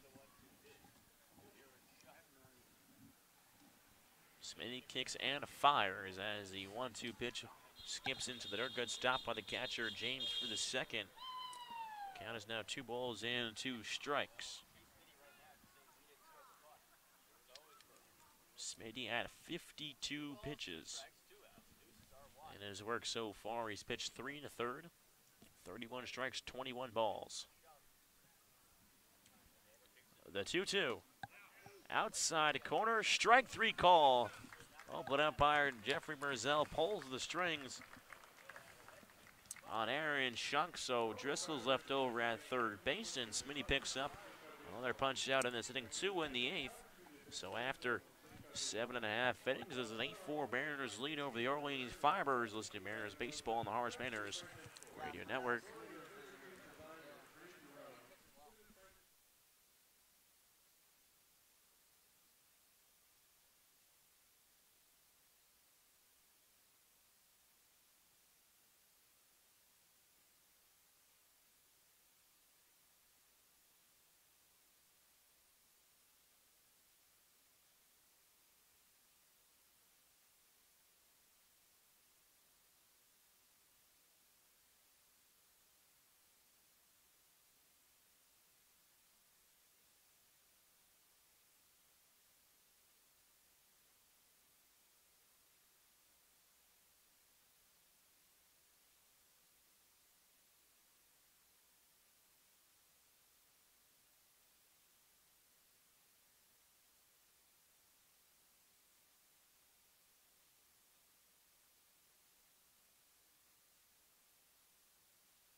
Back inside Eldridge Park.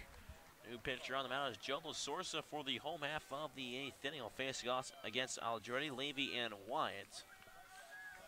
So Aldretti so far is 1 for 2 with a single, a strikeout, and a walk in his 3 plate appearances this evening. First pitch to Aldretti is right down the main street for strike 1.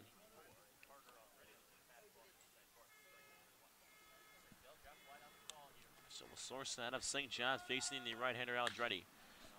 0-1 pitch is ground over towards shortstop at Morris. Will take a step through on a first. And Aldretti is retired for out number 1 here in the bottom of the 8th inning.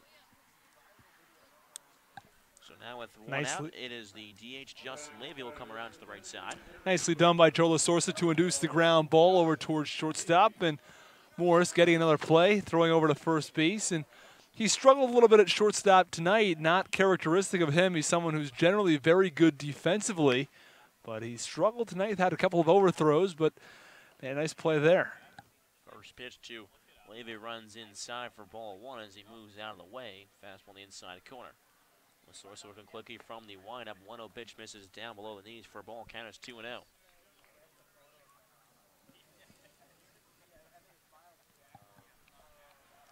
Levy as well has a single back in the second inning. Walk and a 5-4-3 double play as that is a weak hit out towards center field. Norman coming on.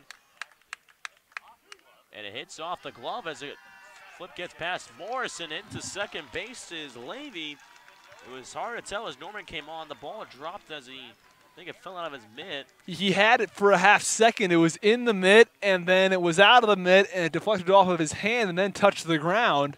So he had an opportunity to make the play on that ball. He actually slid, and it looked like he was at the perfect height. He had played it perfectly, but goes off the glove and then touches the ground. So it's going to go down as a base hit.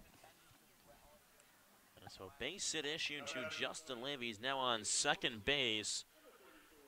And with one out still, it is Logan White who pinched in the sixth inning for Kenyon Yovan. And so far, he drove in a run back in the sixth and a single on his lone at bat. Lefty-lefty matchup. First pitch misses inside for a ball.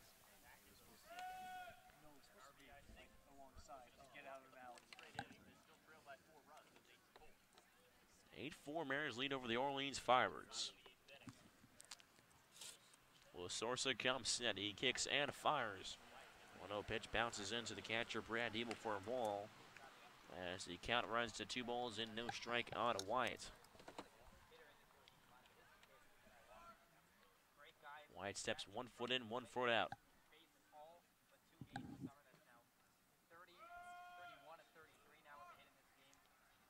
Lasorsa 2-0. Fastball in on the inside corner for a strike. 2-1 count on White.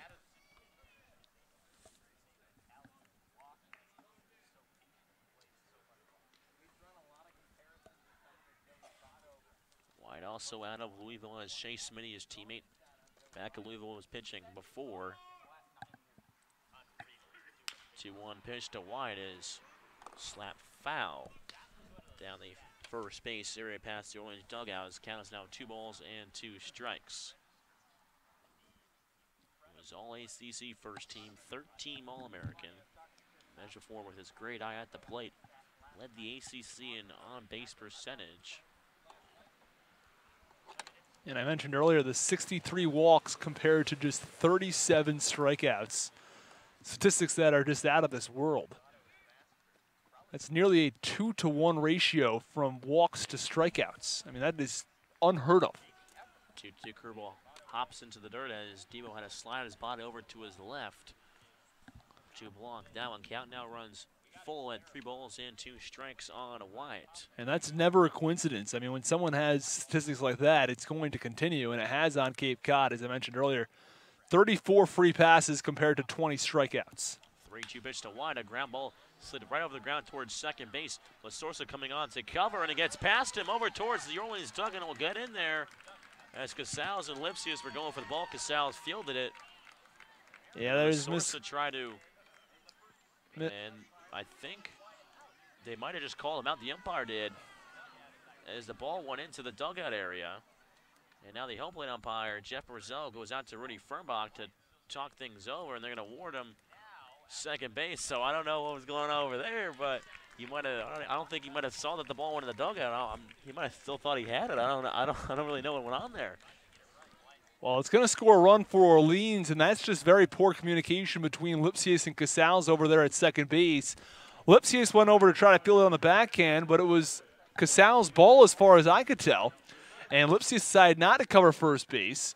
Instead, he was going to go and try to go after the ball, and then by the time Lasorsa had to cover, Lipsius was nowhere to be found, and the throw to first base wasn't exactly perfect. Got by him, and another error, and the Mariners are up in this game 8-5, and I said earlier, Orleans has a chance to come back in this game. This game is very far from over. Again, some of the toughest outs again in a game are the last 3 and the last 6. We're here in the bottom of the 8th inning. Now it is an 8-5 Mariners lead over the Orleans Firebirds. Andrew Miziazik went in last night's game. You'd have to wonder if he's going to be available to go back again tonight. I'd have to think if he's needed, he may come back in the top of the 9th inning, or I beg your pardon, the bottom of the 9th inning. If Mariners are only up by 1 or 2 runs. I think they might have to call him upon here if things begin to unravel for the Harwich Mariners. He's been so consistent as that closer for the Harwich Mariners this season. So now the catcher, James, for the second with the switch hitter. He'll bat from the right side. First pitch is on the outside corner for a strike. So after Coach Emmer came out to talk to his southpaw, keeps the faith with him and keep him on the rubber. 0-1 count on Free the second. La Sorsa comes set, looks back, wide over at second. Looks back again and will deal towards home as the 0-1 pitch is hit hard on the ground over towards third. Picking up as Eichhoff will scoot up through on a first base. And Free the second is retired, but advancing towards third base is Logan Wyatt. So now another run for the Fibers is 90 feet away from scoring. But it's a big second out the Mariners are able to get there on a ground ball over towards third base. Now, it's just fundamentals, but nicely done by Eichhoff again. Throwing a nice throw across the diamond, a strong and accurate throw right to Andre Lipsius. As Orleans now leads Harwich in hits 10-9, but the score is 8-5 in favor of the Mariners. First pitch is in there for strike one. Lefty-righty matchup. 0-1 pitch is a grounder out towards short. Morris moves over to his left, or to his right, excuse me, throw on to first. Is in time across his body to retire the 9-hole hitter Andrew Martinez. So just like that, back-to-back groundouts induced by Joe La Sorsa gets Harwich out of the jam. And after 8 innings, 8-5, Mariners lead over the Fibers. Let's do Mariners baseball on the Harwich Mariners Radio Network.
Welcome back inside Mariners Minute.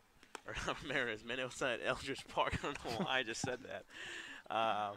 Here in the top of the 9th inning, and his new pitcher on the mound, Adam Erickson, will try to keep these Mariners bats at bay. 8-5, Mariners lead over the Orleans Firebirds.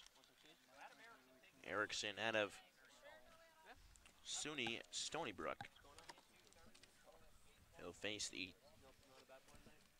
3-4-5 hitters as Tanner Morris will dig in from left side, facing the right-hander Erickson. Erickson comes set as he fires towards home. First pitch curveball is a line drive on the ground over towards first. Weiss picks it up, scoops on to first. Under Antostovich on the bag over there at first is Erickson for out number one. So one pitch, one out as Morris grounds out to the first baseman. He is hitless in this ball game and only reached once on a hit by pitch.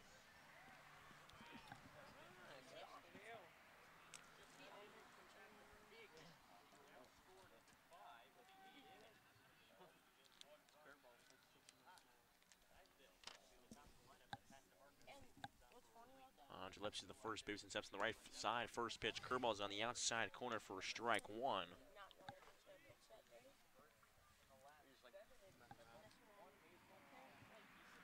Eight-5 Mariners lead over the Harwich Mariners. In a game that New Orleans has out-hit the Mariners 10-9, but Mariners hold the lead as 0-1 pitch curveball just runs a bit too much off the plate there as the count of it's back up at 1 ball and 1 strike. Lipsius this evening has not recorded a hit, but does have a hit by pitch and a walk as the 1-1 pitch is a high chopper over towards third. Steer sets his feet on the back foot. Strong throw on to first base, retires Andre Lipsius for out number one. Or excuse me, out number two, as there are 2 outs here in the top of the 9th inning. Back-to-back ground balls induced by Erickson.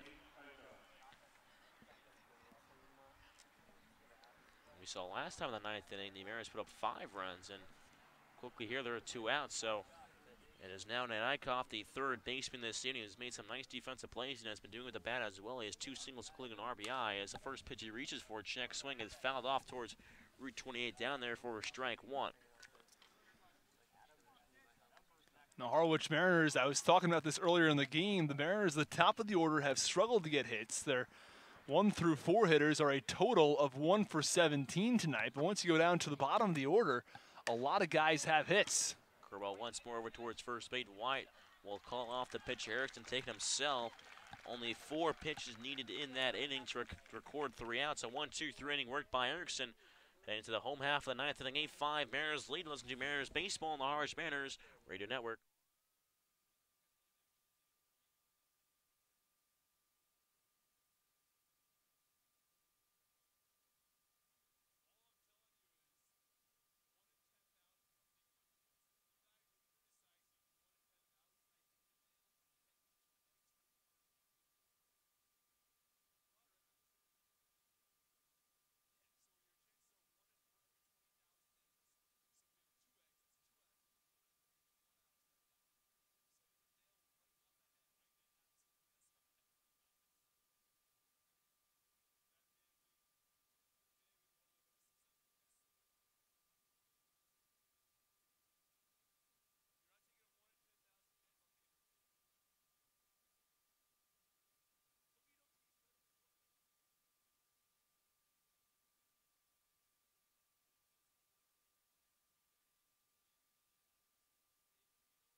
Here in the bottom of the 9th inning from Eldridge Park is the last opportunity for the Fibers to record 3 runs. They trail the Harwich Mariners by a score of 8-5, in which they've been making a comeback here after being down 8-1 in the 5th inning. They scored 1 in the 5th, 1 in the 6th, 1 in the 7th, and 1 in the 8th.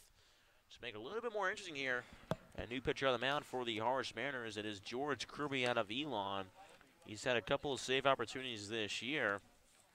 Kirby, a hard-throwing right-hander out of Elon, as you mentioned, was the number 2 pitcher in that rotation behind Kyle Branovich. Branovich had an outstanding season this year, an ERA under 2, and Kirby also had a very good year this past season, ERA under 3.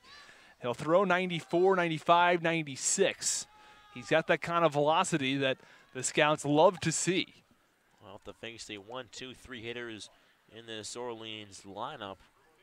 First pitch from Kirby Binks, swing and miss by DeMarco for strike 1. Now, Kirby did face the 1 through 3 holders his first appearance on the Cape League back in Cotuit. He struck him out, 2 of them by the way of the strikeout.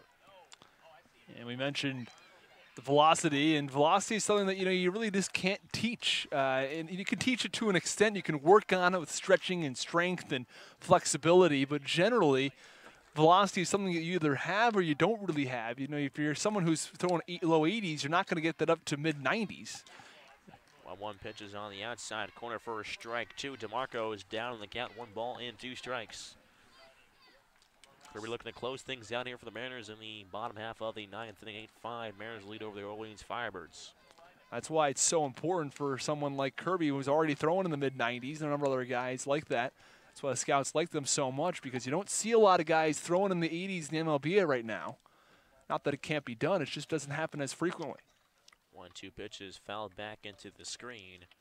Count stays at 1 ball and 2 strikes. Kirby from the windup. Ready matchup. The 1-2 pitch swung on and missed the fastball. Got DeMarco going down. He picks up his first strike of the first batter he sees, and DeMarco goes down for the 2nd time on the punch out this evening. So with 1 out here in the bottom of the 9th inning, it is now the right fielder out of Vanderbilt, J.J. Blade, who was 0 for 4 this evening. Very uncharacteristic of Blade. Can make up it for all here with reaching base. Righty-lefty matchup. First pitch to Blade, runs up and away for ball 1. And after Kirby had a couple of tough appearances in a row, he allowed 1 run versus Chatham in an inning and then allowed a run versus YD in the 3rd of an inning. His last 3 times out, he's gone 4 innings, allowed 2 hits and no walks. He's been nothing short of outstanding. 1-0 pitch misses downstairs for ball 2. Count heads to 2 balls and no strikes. He recorded a save about a week and a half ago versus Brewster, and this is a save situation as well. 2-0 the count. The pitch from Kirby swung on a high fly ball that is well foul as it heads across Route 28 towards some of the houses down there across from the police station. Count is now 2 balls and 1 strike.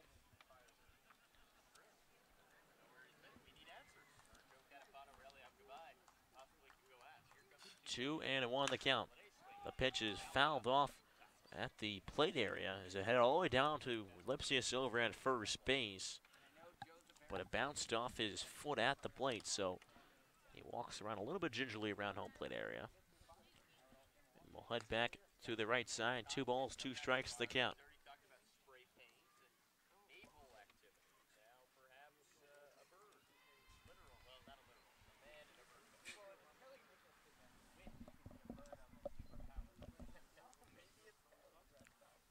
Righty-lefty matchup. Kirby comes set from the hill. Gets his sign from Debo. He kicks and deals. The 2-2. Outside corner just misses for a ball. Count runs full at 3 balls and 2 strikes on Blade.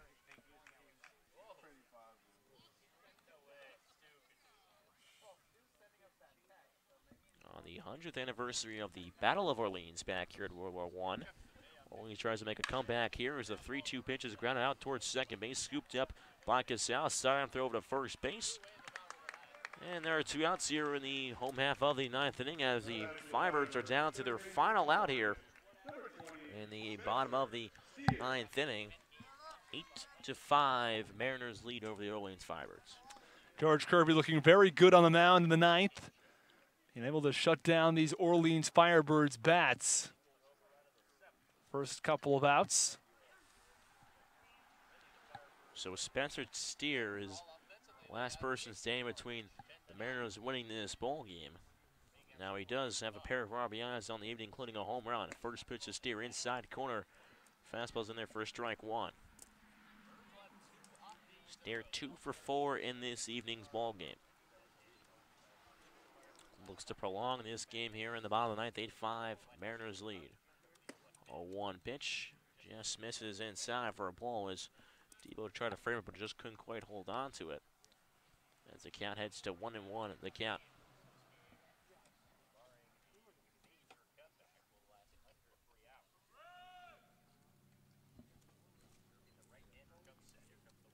One pitch from Kirby is inside as twirling out of the way, and it looks like it hit Steer on the elbow guard, says home went up by Jeffy Merzel. So Steer will jog over down towards first base as Steer is hit by a pitch. And it is now Jax Groshans will come around from the right side. And Groshans does have a home run against the Mariners this year. That was back in the first game of the season. He has 4 home runs on the year.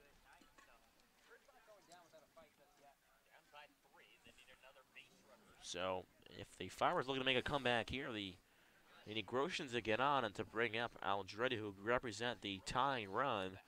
You mentioned the tying run on deck for the Firebirds, and with that base run, they're clearly not dead yet. First pitch to Groshans, fastball rounds off the plate for ball 1.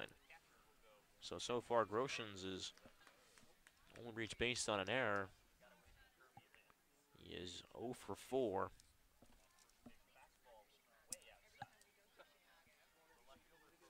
So Brad Debo goes out to talk to his right-handed pitcher in George. Kirby jogs back behind home plate now. Yeah, I would be surprised if the Harwich Mariners, they allow another runner on base if they don't get Coach Steve Bruenberg or the head coach, Coach Steve Englert, out to the mound to have a discussion and make sure everybody's on the same page.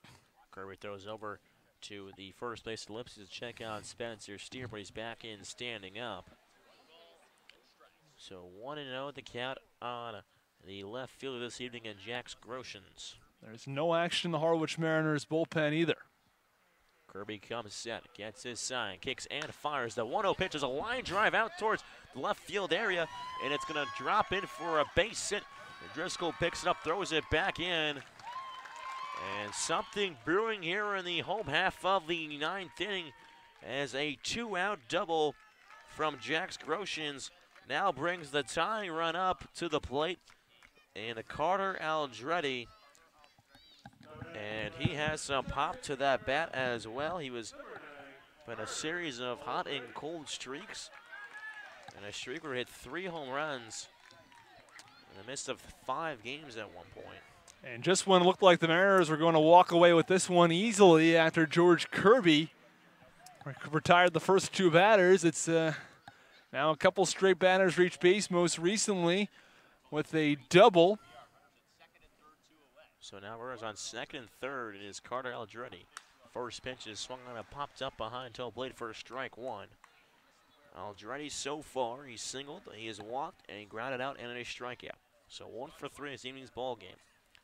Chokes up on the bat a little bit, but however, he resharps his batting gloves.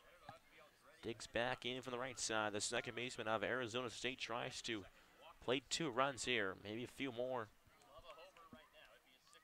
Kirby comes set. 0-1 pitch from Kirby. Cut on and miss to Aldretti. Aldretti's now in the hole at no balls and 2 strikes. Now first base is open. I would be surprised if Kirby gives Aldretti anything good to hit over the heart of the plate. I'm thinking he may throw a high fastball, something out of the zone. I would be very surprised if he goes right back down the plate. He's got a couple of pitches to work with. He's going to try to get Aldretti to bite here. Kirby comes set, runs on second and third, 2 outs, 8-5, Mariners lead. The 0-2 pitch is popped up and out of play as it just gets out behind the press box area. So they'll do it again at no balls and 2 strikes. I think that pitch was actually a strike. I'm surprised that Kirby threw that nice of a pitch to Aldretti. If that pitch is elevated an extra couple of inches, then he's swinging through it and strikes him out, but not quite high enough on the fastball from Kirby. So Kirby's still working from the stretch here.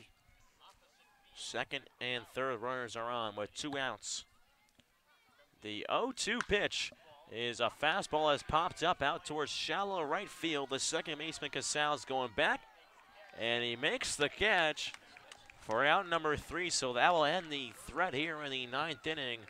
As Aldretti, the tying run came up, but just couldn't quite do enough damage to the Harwich Mariners as they defeat the Orleans Fibers to improve to 5-0 against them this year by a score of 8-5. Austin, what are your thoughts on tonight's game? Well, the Harwich Mariners got up early. They're up by a score of 4-1 after the fourth inning, the top of the fourth inning, and they were then leading 8-1 after the top of the fifth, and looked like this game was in the books. But the Orleans Firebirds chipped away and chipped away and chipped away, scored runs in 4 consecutive innings. It was 1 run in the first, 1 in the 5th, 6th, 7th, and 8th. And then they threatened here in the 9th, and it looked like they may have a shot to come back and win this game, but it was ultimately too little, too late for Orleans, as the Harwich Mariners now win back-to-back games and look to improve and eventually clinch a playoff spot, and they look like they're well on their way. That was a nice job by Orleans. They made a nice comeback going towards the end of this ball game, but just not enough, and it was just the damage from the Mariners' bats at the beginning of the game. They scored 7 or 8 runs between the 4th and the 5th inning, and they scored all of it before the 5th. So again, the Mariners were able to score enough at the beginning half of the game. We've seen them this year. They scored maybe 2 or 3 through the first 5 innings, not score anything else the rest of the game, but they were able to score enough runs in the beginning of the game to get them through the rest of the game. So that's another big sign for the Mariners' bats as well, is that they scored in bunches today, even though they didn't score anything past the 6th inning. Well, that's right. The Harwich Mariners did score in bunches. It was a couple of big hits. It was an RBI triple from Gabe Rivera, and Brad Devo came up really big tonight. We've said earlier he had that long hit streak going of 6 games, and he was taken out of that last game early. You never know. Maybe he could have gotten a hit in that game. Did not record a hit there, and then gets back with a big 3 RBI double along with a sac fly. He had a sac fly in the 4th, 3 RBI double. He hit it probably 420 feet out there in center field. That ball may have actually gone off the wall. It may have been as far as the 434 spot out there in center field. It was destroyed. One of the hardest hit balls we've seen in Harwich all season long. And he hit that ball really, really hard, but unfortunately for his sake, he doesn't get credit with the home run, but it's a 3 RBI double. He led the Mariners to victory tonight. And then I think there was good hitting at the bottom of the lineup tonight. I think that some guys who have not received credit recently definitely deserve some tonight. I think guys specifically like Nate Eichhoff. Eichhoff had a few big hits for the Harwich Mariners tonight, had a couple hits. He was 2 for 4. And then it was Logan Driscoll at the bottom of the lineup tonight, 3 for 4 with a couple of RBIs. He's hitting the ball really well right now, so it's good to see these Mariners bats get some base hits, especially at the bottom of the lineup, because we don't see that all that often. And once the Mariners start to get those bats at the bottom of the lineup going, they're going to have a much more complete lineup, and that's going to be a team that's going to be very, very hard to beat. Yeah, a team that can go from top to bottom in that lineup, really doing some damage. Again, we saw Shunk with a double in the early on, but again, Morris, wasn't quite there tonight. And Olympia as well, he did reach base twice, but he didn't record a hit. So again, those bats just weren't there, the 1 through 3 guys, but it was a big, nice job by the bottom. There were 7, 8, 9 guys. We talk about in the 4th inning, Brad D with a sac fly, a triple from Rivera that scored a run, and Driscoll with an RBI single. Again, those bottom of the order guys really did a nice job helping out the top of the order and supplementing with those 3 runs. And a couple of hard hit balls, as mentioned before, Rivera and Devo in some rockets and missiles out to right center field and out to straightaway center. It was a nice job by those guys. They're really starting to come around now, and if the Mariners want to maybe advance in the playoffs, it's going to be big to come down to those 2 guys, or not just 2 guys, but the heart of the bottom of the lineup there. If they can continue to rise up to the occasion, they can maybe help the Mariners advance towards the 2nd round. Well, that's right, and they're also going to need the pitching. I thought the pitching tonight, which you haven't really touched on yet, was quite good. It starts off with Danny Poitamani, and Poitamani has been really consistent this year for the Harwich Mariners. They could not really ask for more from Poitamani. He came in earlier in the season. He was then released. The Mariners add him back. He pitched in Wareham, looked really good in Wareham, then comes on tonight and looks excellent again tonight. He allows 2 long balls, but aside from that, he was outstanding. Did not allow a lot of hits, kept the walks down, and did not allow all that many base runners. There were a few in the first few innings, but after that, in the 4th and 5th, he looked really good, and he also kept that pitch count down. The Mariners ended up taking him out after 70 pitches, but 5 innings and 70 pitches. I mean, if this was an 100-pitch pitch count, a little higher than that, he could have gone 7+ innings of work, and that's what it really is at that next level, with right around an 100-pitch count. So, he's somebody who can go deep in ball games. He's shown it before. He showed it back in Wareham, and he shows it again tonight that he's able to keep that pitch count down and give the bullpen a little bit of a rest. And we saw 4 different guys out of the bullpen tonight. And we saw Coach Engler go to a variety of arms, not the usual suspects like Caleb Freeman and Miziasi who pitched in yesterday's ball game. Goes to some of the newcomers, they had a wide enough lead. He felt that he was coming off putting those guys in there, able to, get them comfortable and acclimated to this Cape League. It is awfully tough at sometimes. You saw Gillian, a little bit nervous. There is some nerves the first time out, but they both did a great job in Cronin and Westfall. So that'll do it for us from the post-game show from Eldridge Park as the Harwich Mariners defeat the Orleans Fibers by a score of 8-5. So All-Star game will be tomorrow in White House Field, and then we have an off day Monday, and then right back to face the Orleans Fibers back on Tuesday. So that'll do it for us from Eldridge Park. I'm Thomas Anzola alongside broadcasting partner Austin Rooney. We say so long, and we'll see you at the All-Star game tomorrow.